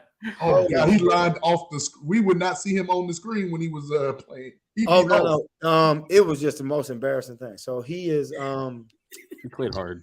No, he really did play hard. But this particular day, it was one. I would have quit. I would have retired. We really Marshawn Lynch is coming through the goal line. Him and Marshawn Lynch do this at the goal line, and he moves out the way. What? Oh shit! So imagine watching that in film, and the coach like replaying that shit. Like, what are you doing? How embarrassing is that? Oh, listen, I had to walk up out of there. Hey, you know what? Just hang my jersey up, cause I don't think I'm doing it. You go listen. I don't mind getting run over. You gonna have to run me over on the goal line, but you ain't gonna goddamn watch me just move out of the way. You gonna have I remember that play, dude. I really do remember that play. And that, like, was that when he was at the Bills? No, it was Bears. No, I'm saying Marshawn. Oh no, I think it was Seattle. Oh, okay. Seattle. Yeah, so it was. But again, everybody accountable. So everybody understood the defense. So I knew what Urlacher was supposed to be doing. He knew what I was supposed to be doing. So I remember playing in Green Bay. And I think it was done. The driver like ran up the field, and then the tight end came out. So if the tight end comes out, goes past 10 yards and comes out, I'm supposed to pick up the tight end. He's supposed to pick up down the driver going down the middle of the field. Shit, he stopped. Down the driver catches a touchdown. He comes. So while we walking on the field, he's like looking at me and he's laughing, like pointing. I said, "Don't do that shit, man. People on TV think that's my fault, and you pointing at me like you chewing me out." And he laughing like I know it.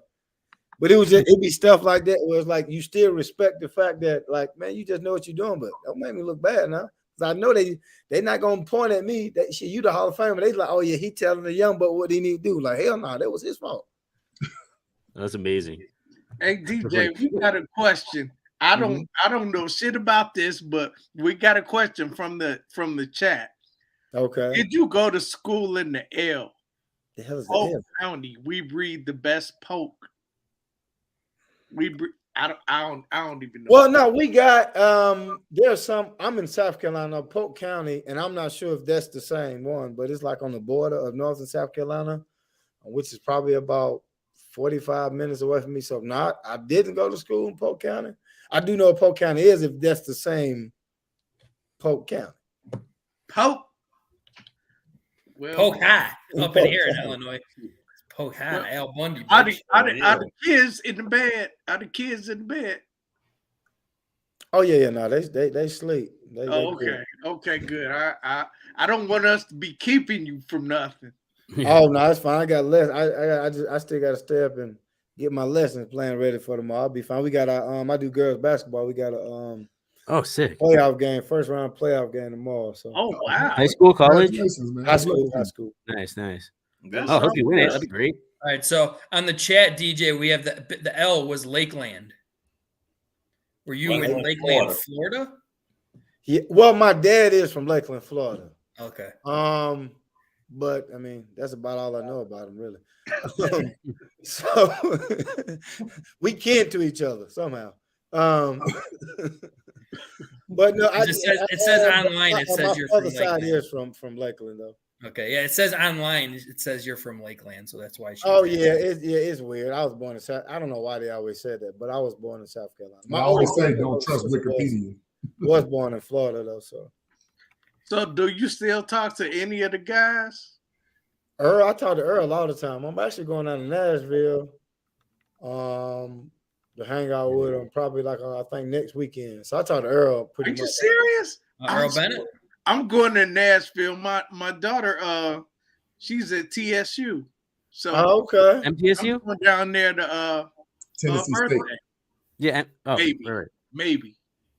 Oh, okay. Yeah. So I'll probably down on the 24th. I go get another tattoo or something. But I talk to Earl all the time though. Okay. That's nice. So did you go up against him in practice a lot? Huh? Did you go up against him in practice a lot? No, I did because I went to college with Earl too. So Earl was right. was one of the smoother receivers. Like he just knew what to do, and he was like tricky fast too. Where it's like, damn, I don't think he's moving. Oh shit, he away from he was. So did you overlap with Jay Cutler? No, he was. He left the year I was coming in. I guess that makes sense. Now with the Bears, yes, but not with. Not with that. Yeah, how was that? We like to ask our guests how it was playing with Jay. He's very polarizing. Well, it was frustrating because on defense, it's like, damn, he threw a pick again. God damn, boy. And now he was cool, and I didn't mind. Like I think he had the attitude of like, oh shit, I'm gonna go try it again. You like, damn, all right, well, we're gonna try to go get it back for you again. Wait, did he have it? Nah, hell nah. He didn't have it. Ain't even. I mean, it ain't that. Like he was. Really we appreciate your honesty. He was talented. No, he was really good. He was really talented. But like when you have it, that talent turns into something else. Now again, it was some games where it was like, oh, this is it. You know what I mean? But yeah, no. I think I'm one of the few that actually like Jay Cutler. Because I always liked Jay. Well, I liked him. I liked him a lot. Like, and he had a lot of stars in him. But I mean, in terms of football, it's just what it is. Like, shit, he was just a bad leader, from what I hear. A lot of picks and shit. We back on defense. I always liked that he was tough. So, and then that NFC Championship game, once that happened, it kind of rubbed. I think that rubbed everybody a little bit foul. Yeah. I think. So, yeah, but I mean. The warrior in us, get back on the field no matter what. You know what I'm saying? But it was like,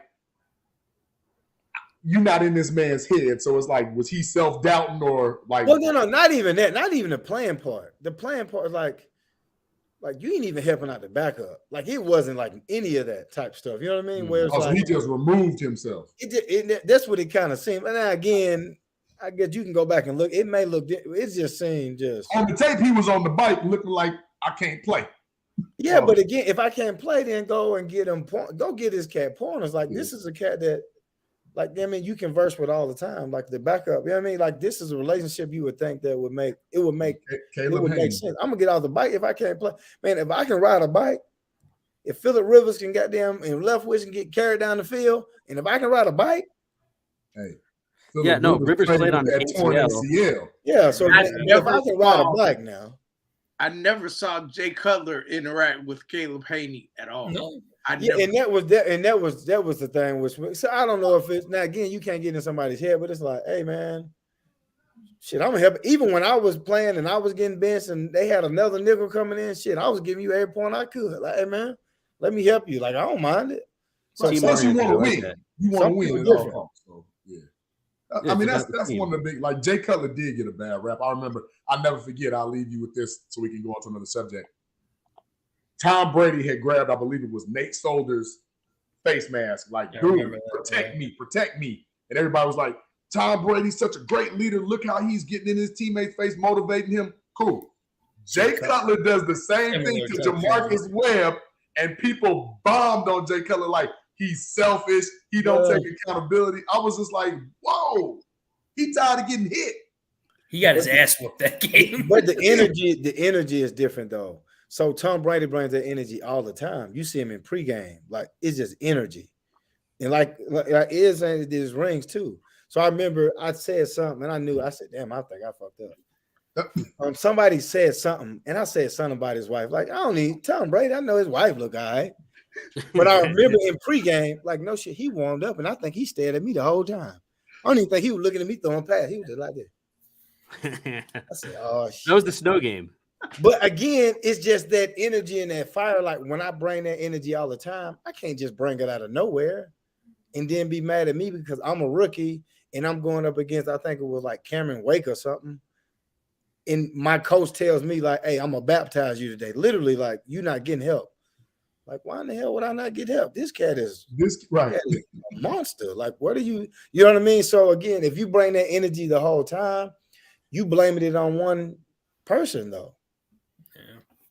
Like, I'm not gonna pull your face mask when you throw 4 picks to one cat and put him and get him paid. Shit, throw it to me so I can get paid. You know what I mean? I'm not pulling your face. You're talking about old boy from Carolina, right?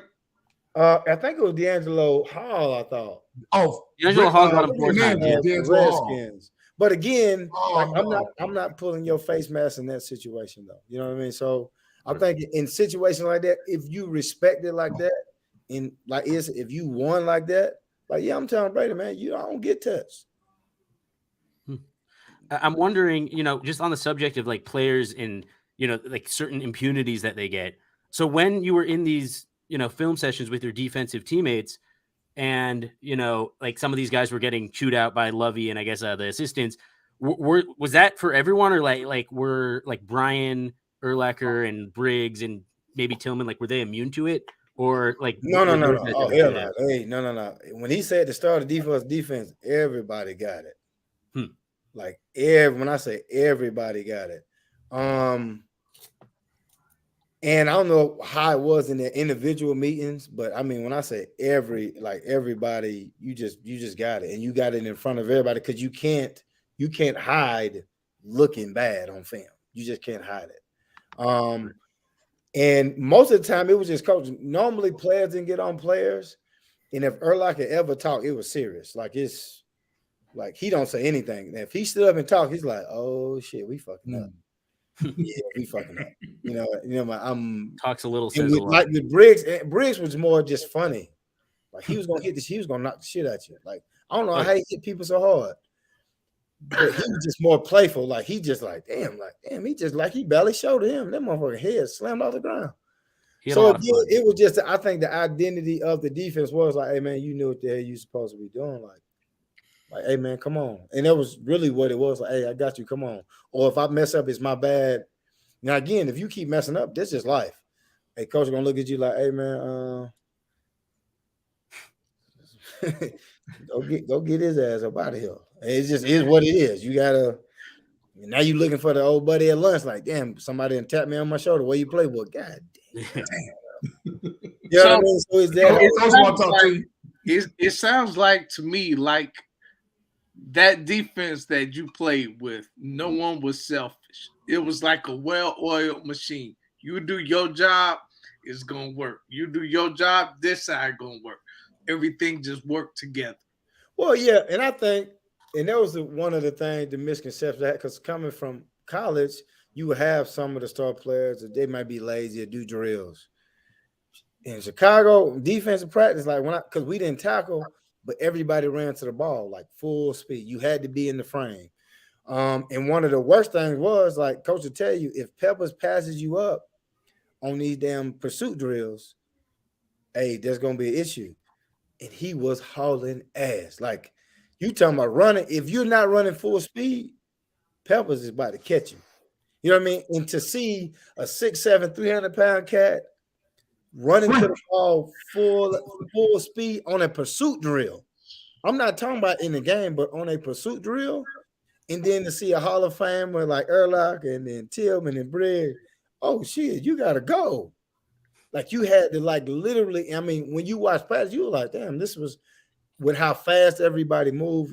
I was just in like once you got to the league and seeing like the professional side of it and just going to get it and just working hard as a team. Like especially on that defense, it was impressive to watch though. Yeah, 6'7", 300 pounds, full speed. Man, listen, no. He was running 4.5, 4.45. Like he would come and get cats. That was really like athletically. He was unbelievable, just unbelievable. Yeah, and I don't remember seeing him lift a weight. I don't know what weights he was lifting, but I ain't never seen him up. Like, hey, I know I seen him dunk a basketball in North Carolina. Gift right there. Yeah. So you said that you're coaching a girls basketball team now, but coaching, is that your thing? I don't know. I might give it. I got 4 little ones in my 10, 8, 5, and 4. So I'm about to probably just lay back on that and just watch them, and just train them and work out with them. Because what I learned about what coaching is, if you want to be a good father or you can be a good coach, I don't think you can do both. To be honest with you, like so I'm just gonna probably after this year I'll probably just chill, try to get my kids to school for free, and and let that be that. Really. Okay. What I was getting at is, do you ever have aspirations of maybe coaching in NFL? Hell no. I'm gonna tell you something. When I got, and it was one of the weirdest things. When I got cut, when Lovey cut me from Tampa, which was it was like a weird ordeal. He was cutting me and at the same time was saying, like, hey man, if you ever want to coach, just let me know. Like, we think you'd be a great coach. I'm like, are you cutting me or am I getting hired? Like, what is I mean, like I felt like really weird. Like I was like, so do I start now? But I have to credit Lovey Smith because when I first got to Chicago, I was just, man, tell me to guard somebody, I'll guard him. If you want me to tackle him, shit, it's gonna be 50-50. I may not do that. And he made me like understand the defense. So we would have meetings, and when I was a nickel, it would be just me and him. Oh shit, it was one of the it wasn't the worst. It was just I had to know everything. So I would come in, he was like, do you know this? And I'm like, no, I don't know that. I'm like, shit, all right, I'm gonna go home and study. I'm gonna know that shit tomorrow. I come in tomorrow, like, oh yeah, I know all my stuff now. He be like, tell me what early I can do on this. I'm like, man, the hell you talking about? That ain't mine. We know everything. So now I'm at home like scrambling, like, damn, I gotta learn everything. So now I'm learning stuff. I'm like, okay, yeah, I know everything. We get in there, he like, okay. Instead of drawing it on the board, now he want me to he just talking to me. There's trips, somebody goes in motion. What you got? I'm like, shit, I can draw it up, but I can't think about it that fast. You're like, shit. I'm like, God damn. Like, damn, you got a new wrinkle? So he would every day it would be something. So I would literally come into the meet, and if I answered every question right, he would say, oh yeah, you good. Like just like that. We've been in the meet like 5 minutes. Shit, I'd be out there Robbie Gold and damn eating snacks and shit. You know what I mean? Like, oh, you know everything, so we good. You understand what you're doing, da. So he made me understand it to a point to where it's like, oh, okay, now I can see it when I'm talking about it. So even when I'm watching the game, it's boring because it's like, oh shit, I know what he about to do, kind of. I mean, just because of the tendencies and whatever. But coaching cool. It's hard because kids don't listen to shit. You got to coach them specific ways and everything nowadays too, so you don't hurt their motherfucking. Well, it's hard too, especially with lower levels. In the high level, I think it'd be easy because they have the skill to do what I'm asking. Yeah, like with the girls basketball team, the skill, like, and some of them can play, but no, I'm like, and when I play high school, it's like, shit, I just did stuff. Hey man, do this, cut back door. They like, what's a back? What's a back? Hey, what the hell does it mean? You never heard of the concept? like what? So it is, and it makes you appreciate your coach more because it's like, oh shit, okay. Now I get it, coach. My bad. I'm sorry. I was making you look shitty. I do apologize for that. So let me ask you one last question. You got a coach.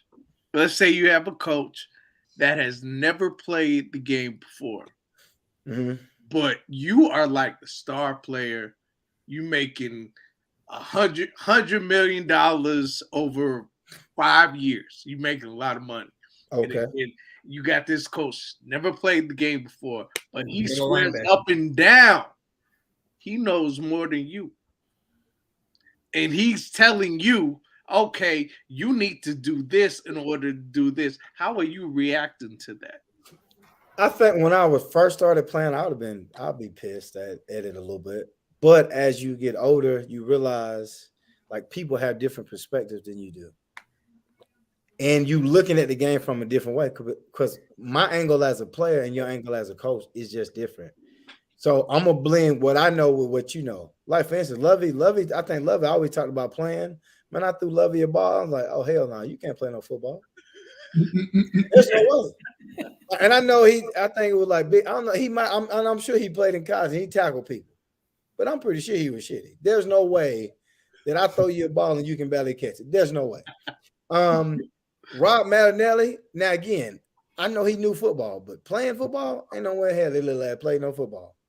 But he was an awesome coach though. Like he was like the greatest motivator cat. Like he was like just like a football mind. So I think you come at it from two different angles. So again, I think if the coach approaches it in a different way, trying to challenge you and saying that your athletic prowess and not the mental aspect of it, you may have that, but you'll have classes on the sideline all the time about coaches and play. That's just gonna happen. I guess that makes sense. And the reason that makes a lot of sense. Yeah. One of the reasons that I asked is because if you look at the league today and you got these dudes making all this money and you got a coach, maybe he did play. Maybe he did play just a little bit. Mike McDaniel. Okay. Yeah. That's an example. So maybe just a little bit, if at all. Why the fuck I'm going to listen to him? Why am I going to respect this dude if I'm the star player, I'm making all this money? Well, it's the way the league was constructed. Like, and just it was constructed like old white men found athletic other people to run around. It's just what it is. You're not going to have Deion Sanders coaching your team most of the time. You're just not. In that type of player is probably going to be like a defensive coordinator or something, somebody that can like motivate you. For the most part in history, it seems to have been the head coach has been somebody who really wasn't the greatest player. They may have played, but they wasn't the greatest player. I can go back when I was in college. My DB coach, listen, I think he learned how to throw a ball like while coaching. I'm like, man, you throw the ball. Like I think he just learned that. Oh, what did he do in college? He long snap. Oh, okay. But he knows the game of. He knows the game. He knows the game of football because everybody's not going to be able to just run and jump and do that. And then at the same time, all those really good players are not going to be given that opportunity, right? But most of the time, the coaches that are given opportunities they're just passing it down. It's like, what's the San Francisco coach name? Shanahan. Yeah, so it's just a family thing, really. You just pass it down, like, oh yeah, my dad coach, so I know how to coach. He is good, though, I will say, to his credit. Well, yeah, but you're going to be good if you have good players, if you give me more opportunities. But most of it is like my dad coach, so my son coaches. Same with Love, he had his sons coaching, and if you within that group. So again, most of your coaches are not just Hall of Fame coaches. The Hall of Fame people on ESPN analyzing. They ain't coaching. Right. Shit, I was always told every year. They like, I ain't doing all that. Right. I was always told most coaches that didn't play or weren't that athletic or that good always look at the game from a competitive advantage and how you can manipulate as opposed to just I'm better than you. Yeah. So in college, I like no joke. All I like walk-on players, I think all of them coaching somewhere. Really? DB coaches, defensive coordinators. Like, damn, man. Couldn't get on the field, but shit, you out here, hey man, you making it happen for somebody else. So if you can make it happen and you can get into a good situation, and more power to you, man. Well, DJ, we certainly appreciate you taking time from your family to holler at us, Yeah, man. I know that's messed up too, man. I knew I was gonna do that too. Now I feel bad. Especially on Valentine's Day. Oh, hey, listen, it fine. Hey, man, you got once you treat people good all the time, it good. It ain't no big deal. I go Man, in when there. somebody tell my girl that Don't shit. worry about it. Hey, man, what'd you do for Valentine's Day? Well, none really. I normally don't even celebrate it, honestly. And we normally just, I don't know, we may get each other something normally. And I got some flowers this morning, and just because I had to go to Walmart and I seen them like shit. Damn, they're just sitting there. They just sitting there. But it's really not. We just, we've been married for 10 years, going on 11 in July. Like, y'all locked in. Yeah, we good. So it's just not man, we married, man. Like, I'm not. Every day is Valentine's Day. I'm not, for what? We just, man, I love you, love me, and we gonna keep it like that. Right. I ain't got to lock my phone up. Here on my phone. Ain't shit in it. We good to go, What about that second phone? Oh yeah, see that's that young boy stuff. That when I was like way my first years. They were like, hey, listen, nah, bro. Hey, that's a hard. Hey, listen, I look back. I was talking about. I don't know how the hell I was doing all that. That was a lot. Yeah, we did a lot when we were younger. Hey, man. listen here, man. You in everything. Yeah. I ain't got you can't even go to sleep. I'm on my way. Man, you ever thought about doing stand-up? Honestly, I have though. Man, I went one day. I was in my wife was in pharmacy school in Virginia, and I went, and they were closed, and I had finally worked the nerve up. Wow. But all my stuff so inappropriate now. As a school teacher, shit, man, they'll fire you. Now I want to know. I had Earl was doing like some stories, like NFL stories, and I was telling a story about I took some rookie to like a strip club or something. And I paid the stripper to take him in the back, but I didn't pay her to do. I just like paid her, and I didn't know what she was gonna do. You know what I mean? But I'm telling this story, man. My damn principal called me into the office. Like, yeah, I'm gonna need you to tell them to take this story down. What the hell you talking about? I'm like, oh, that story? I'm like, oh man, that was a cool story. You read it? And I'm just laughing. He was dead hell serious too. Like, if somebody at the district office said something, I'm like, dang. Oh, that shit happened long. I mean, like, I'm just telling a story about what happened there. Like, yeah, the kids and well, shit, my bad. Then I'll tell them. Had to call Earl. Like, Earl, I'm sorry, bro. He want me to take that thing down, baby. Dang. But it's man, just living the dream. I sure would have went to look for that story. No, I'll tell you next time. It's fun. Right. Hey, you tell us backstage. Right, we won't record it. Okay. But yeah, man. So we definitely appreciate you, man, taking the time to holler at us, man, on this Valentine's Day. Yeah, Black always love talking to you. Yes, sir, brother. What you doing in your classroom for Black History Month? I don't really do much. I teach science. Ninth grade science, and I thought about doing just Black scientists and stuff. But I got on my basketball team, got a girl from Uganda, so I had to kind of come in and present like her culture and stuff. Because I think with Black history, we do like American Black history, but we never do like the African side, so we can get some of the tradition back into it. But we do stuff at school because we play music and we got like a Black History Club, so they do stuff and they have like themes and stuff for like every day or whatever. So awesome. Okay. JB is a teacher too. JB, what you doing in your class? I'm not a teacher, man. I'm a dean. Oh, I'm the bad guy. That's right. You're the asshole of the school. You're the I get paid to be the bad guy. Okay. Yeah. You're the disciplinarian. Yep. Okay. All right. Walking into the dean's office. My bad. That's a hard job because motherfucking kids ain't playing around, bro. No, and it's all about restorative justice nowadays. So, man, DJ, I wish you were here, man, because we going to Harold's Chicken on Saturday. See, I stopped eating meat about 3 years ago. So really? Yeah. So you pescatarian? Yeah, I just started back eating fish. So okay. Well, I was just the family because I cook the food. So if I don't make no fish, ain't nobody gonna have no type of meat. So gotcha. Either that, unless you go to Chick-fil-A, so you got to get the kids some nuggets at some point. Right. Wow. Okay. All right. Well, then I'll keep that in mind. Never Harold's Chicken if DJ come to town. We gotta find something else. You can just have Harold's some has fish. Huh? Harold's has fish. They fish ain't all that great though. Man, what? I just had a large perch today. Saw that catfish and they That got everything. fish ain't all that. I'd eat sharks over that. Hey, look, man, It's like going to a steakhouse. DJ, don't listen to them. We ain't gonna have this discussion talking about perch, man. We know how perch is. Shoot. Actually, Dakola's got the best perch. If you want to be all the way up there. I got Long John Silver. Like some fat asses right now. Fuck you, light skin. Fuck you.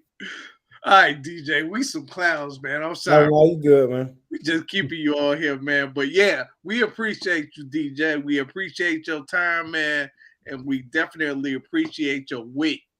Yes, sir. Go get that lesson plan done. I will. Go get that win. Go on the trip. All right. Make sure next season you watch Justin Fields. Oh, look.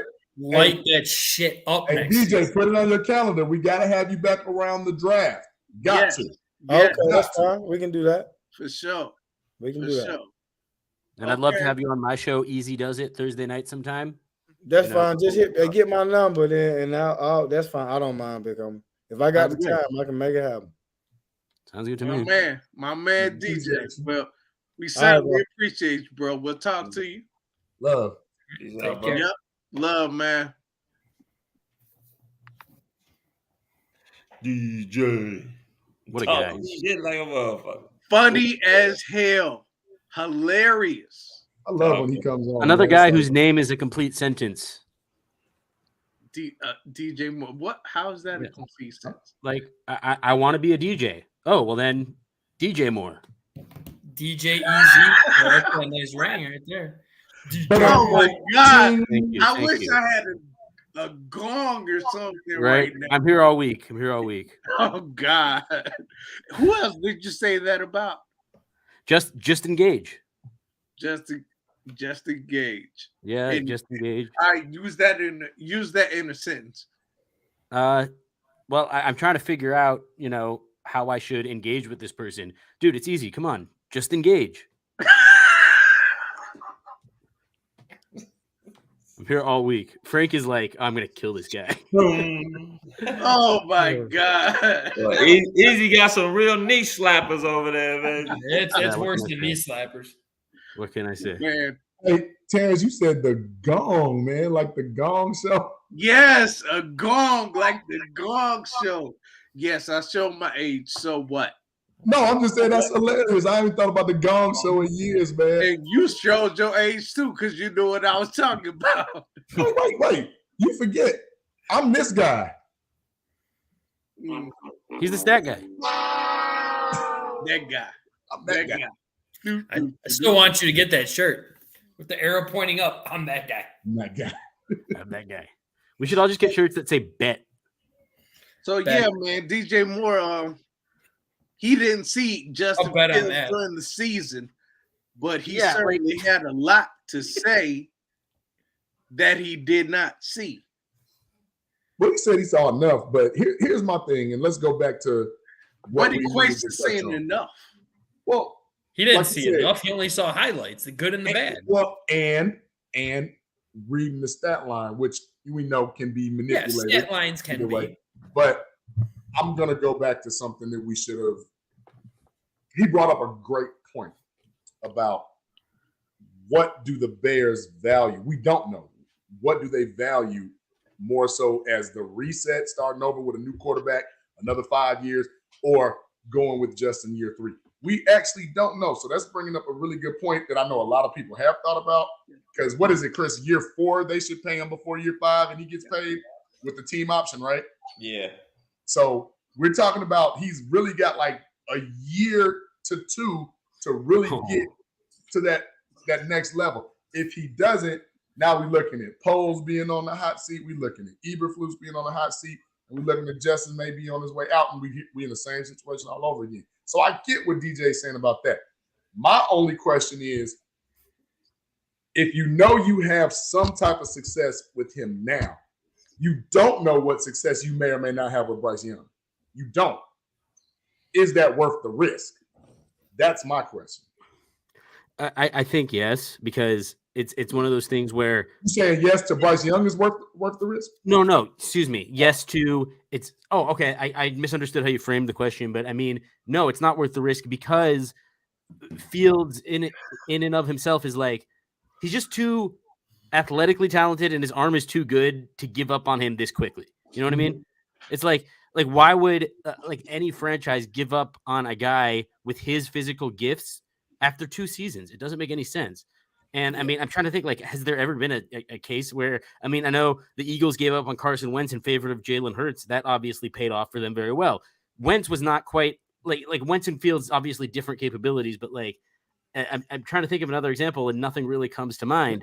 Wentz was a glass. I can give you a couple more. Like Chris went earlier on one. Drew Brees was in San Diego for 3 years before Phillip Rivers.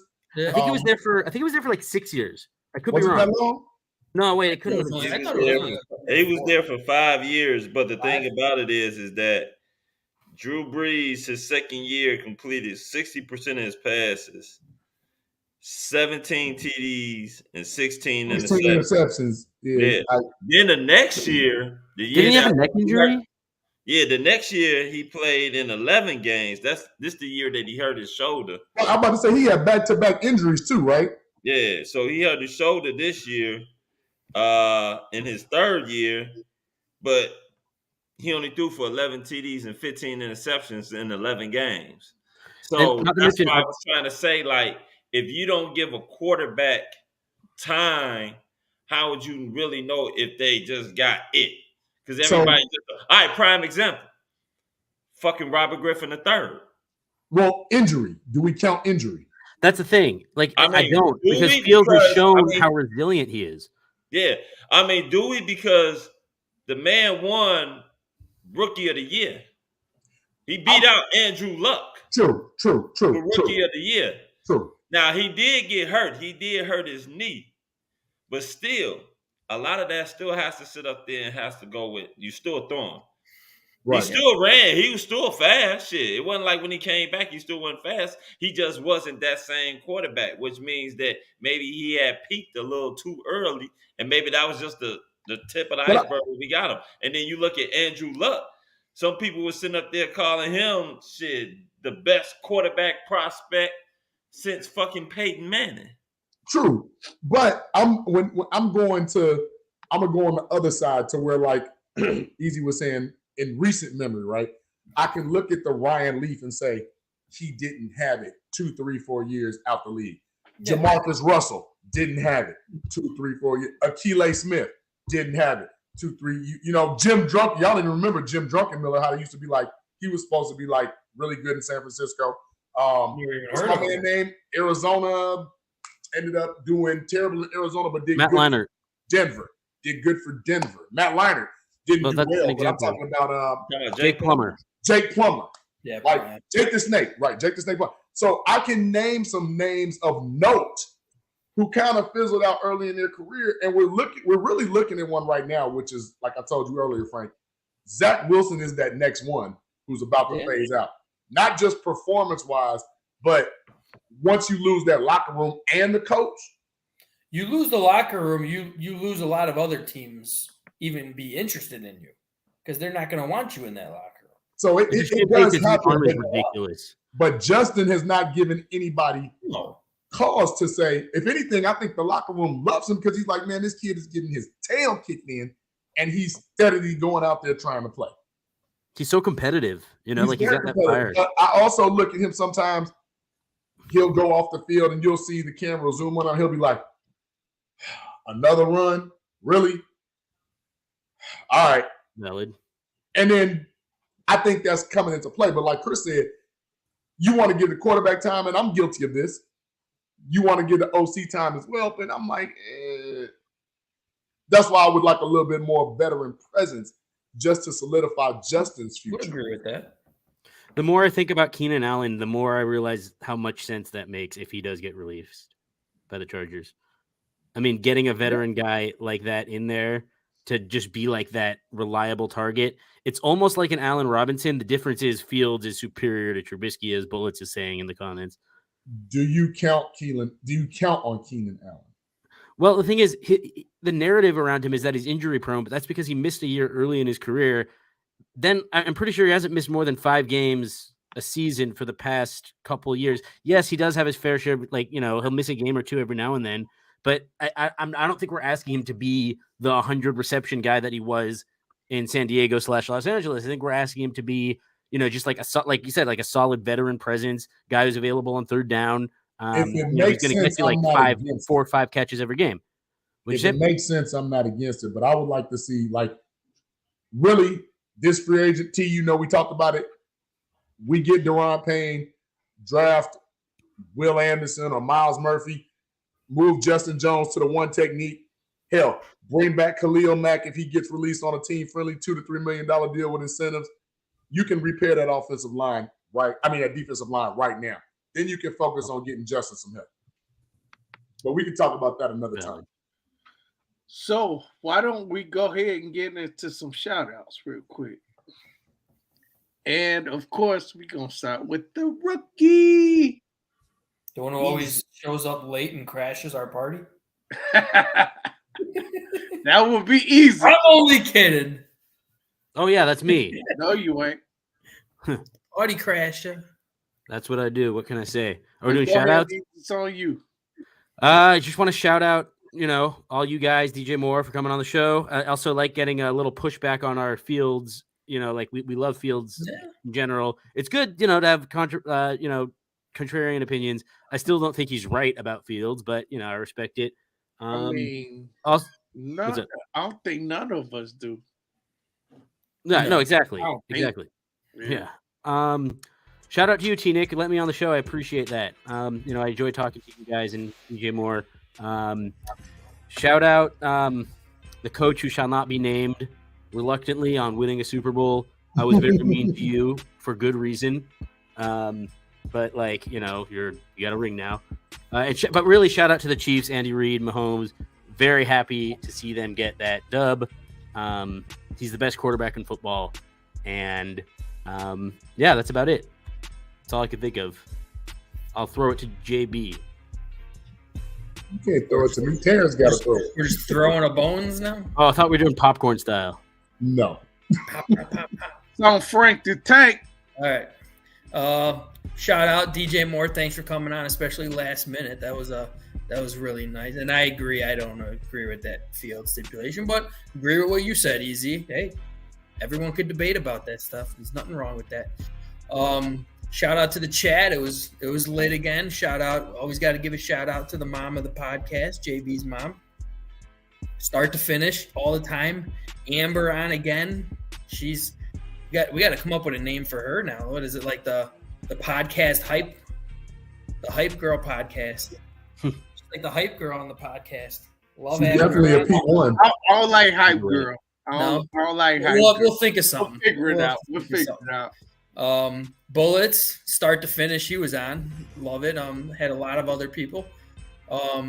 One shout out I'm going to give, and I'm going to give condolences to Arisa Curry. Is that how you say his name? Aries. Yeah. Who lost his dad. Sorry to hear that. Awesome prayers, man. That's hard, man. I'm sorry. Sorry for your loss. Want to give you a shout out and give my condolences for you. Shout out to all you guys. Happy Valentine's Day. Hope everyone at least did something with their wife except foul, because we all know that. But that's all I got. Throw my bone to the next person. Mouth. I want to give a shout out to everyone in the chat. The chat was lit tonight. Once again, remember to like and subscribe to the Chicago Clubhouse podcast. Some things we're going to say you're going to like. Most of the shit we're going to say you're not going to like. So shout out to everyone out there. Once again, shout out to our special guest, DJ Moore, for coming in, like as Frank said, last minute. I want to give a couple shout outs to some people that I know that lost some loved ones. I want to give a shout out to Reese Curry. We're praying for you, bro, on your loss. I want to give a shout out to Tiff and Alvin Lee on the loss of their mother, Pastor Priscilla Brady Lee. Also want to give a shout out to my man Marcus Perkins, who lost his son early Monday morning. Called me around 3 a.m, telling me that he lost his son. Prayers up to you as well. Want to give a shout out to our sponsors, Hugh in the Zone, Moore's Beer, who was just recently on TV, and Under Armour. Shout out to you guys. I want to shout out to you brothers right here, T. Nick, Frank the Tank, Easy Does It, and my man JB. Also want to give a shout out to the kiddies for not fucking bothering me tonight. I want to give a shout out to my fiance, who she likes to celebrate Valentine's Day. I don't. I don't celebrate. What's it called? What's the other one for the fellas? It's supposed to be Sweetest Day. Yeah. Like I tell them, I love you every single day. I tell you every morning before I go to work that I love you. I much rather treat you like a queen 364 days out the year than treat you like a queen one day out the fucking year. Shout out to all the lovers out there that sat up there and viewed us and looked at us, spent their Valentine's Day night with us. You know what I'm saying? We love you. Thank you. Happy Valentine's Day to all the ladies in the chat, all the mamas, all the sisters, all the aunties, and any female. Happy Valentine's Day. And we'd like to thank you for sharing y'all Valentine's Day with us, the Chicago Clubhouse Podcast. And I'm done. All right. It's on me. Stop, man. I said I wasn't going to do this, but for those that don't know, I said I was going to, because I just need all my prayer warriors. My son and his girlfriend were in a very bad accident Saturday morning, and I was shook, but both are doing well. Surgeries went well, and just through the grace of God, I'm glad that my son is here. I'm glad that my son is alive. So, shout out to my son, Cameron Bowles, and his girlfriend, Diamond. I love y'all, and God is good. Also, some more positive notes. Hey, man, did y'all see all the new people in the chat, man? I got to give it up for some of the new people. And some of the old ones we haven't heard in a while. Did y'all see Loki Del Rivero popping in? Yeah, Loki. Loki. Nico Monterey. You know, love to see waiting on your new show, Loki, your new season. Yes, sir. Yes, sir. And then Melissa May, thank you for chiming in. Brand new to the show today. Love to see that. Love that energy. Thank you, Queen. And then anybody else, King. King was sitting there going hard like, King, where you been, man? Appreciate the love, man. You're welcome. And then, of course, Amber Edger, our new P1. Love you. Love the family. Thank you for chiming in and always supporting Bellissimo. We know you 8 hours down. Thanks for staying up to here. Check us out. Frank, Tank, Easy, Chris, Foulmouth C, T. Nick. Thank you, Jay Bullets, my brother from another. Always love, man. Always appreciate you all being around. Shout out to my moms, man. Shout out to my moms. Love you. Thank you, Andrew. Hey, all prayers are welcome and necessary for everybody. We appreciate the love. Appreciate the love. Happy Valentine's Day to those that celebrate. Shout out to my moms again. Happy Valentine's Day to your mom and the family, all the kids, SB and the crew. Everybody just, hey, it's the 14th, man. Shout out. A lot of love today. A lot of love. That's it. All right. Well, I guess it's I want to give, before T start, let me give one shout out to my stepson, Daniel.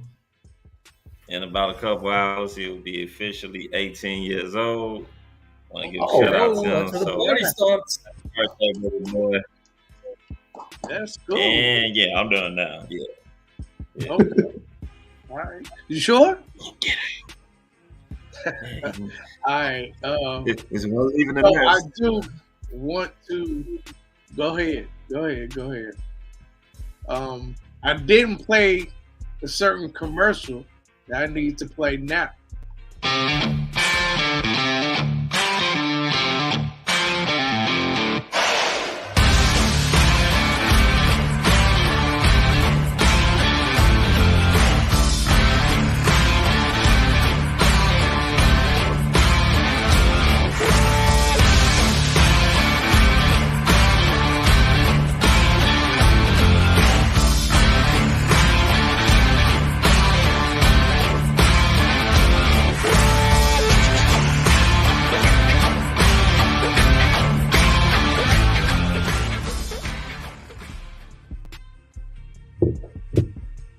shout out to In the Zone Athletic Wear.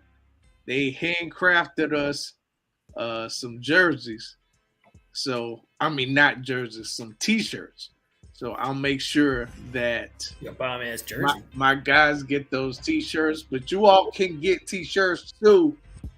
Just let me know. I have a coupon code, a discount code that I can give you, and you'll get $10 off the shirt.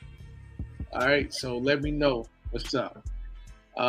Secondly, I do want to say that, be kind to people, because just about everybody is going through something. You don't know what people are going through.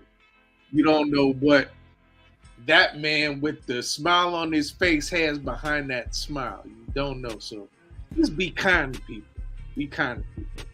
And I'm going to get off my soapbox with that. So I got to be kind to my asshole neighbor? Because I'm not.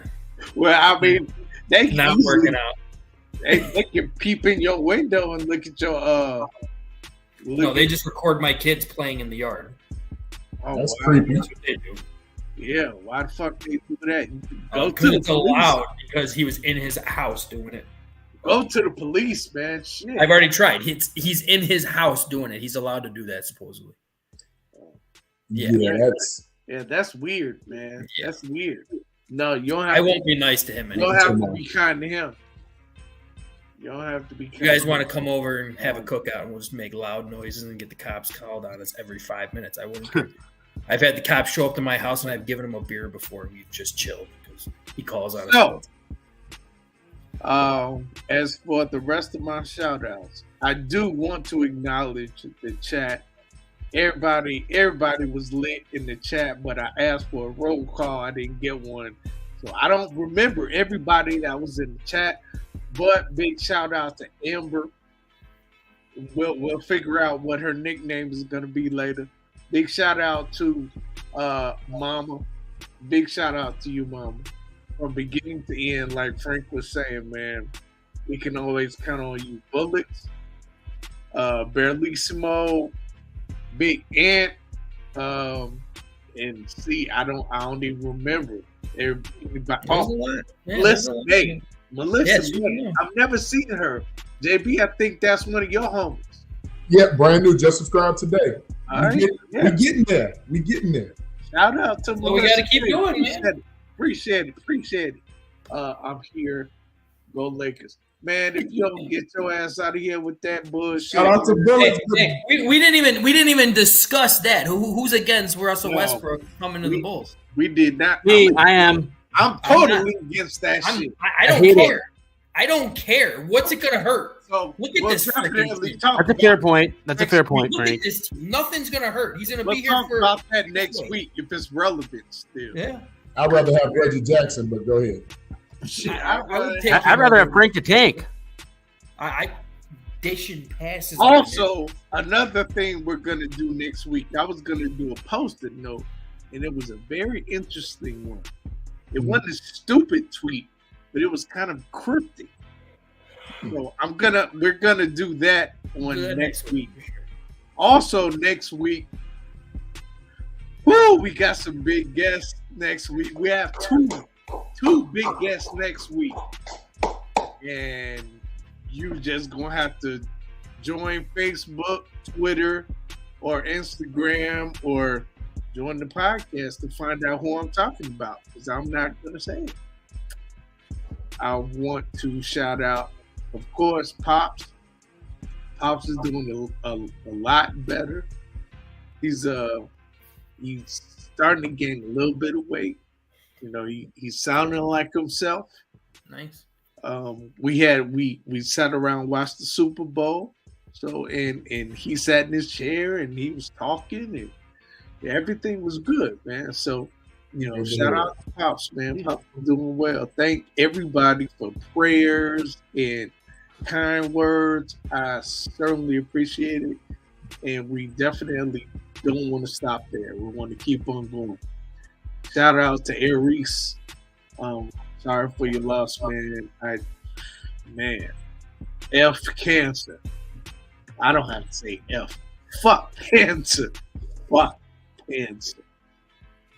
Yeah, man, cancer is it's a monster, and it's just trying to take people out one by one all the time. So yeah, fuck cancer.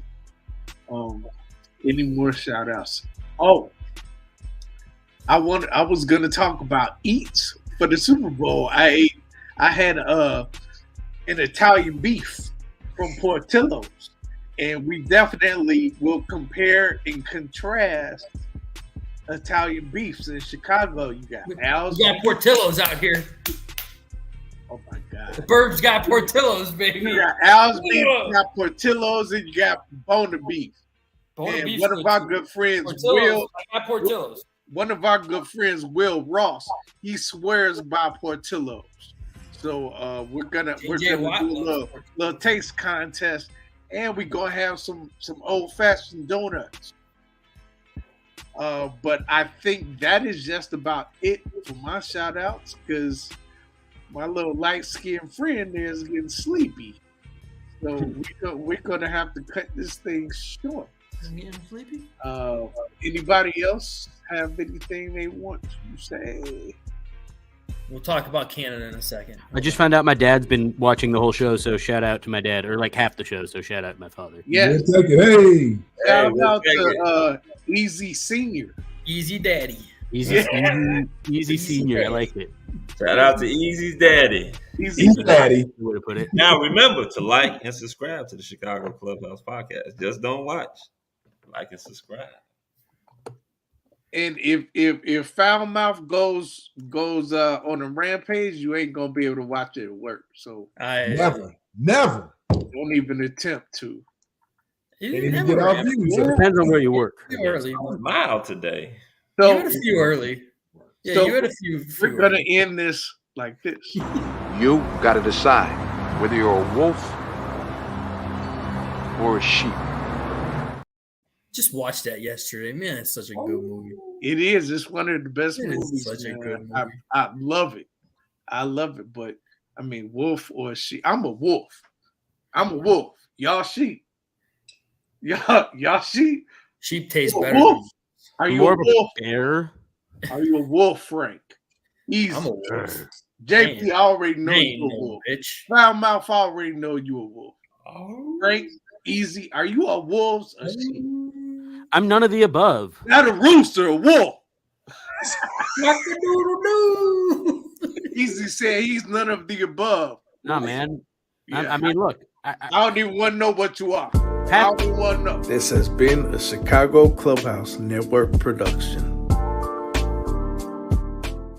You got the beard of those 1940s Wolfman. Oh, good night, Canada. Like I root for half the teams. I root.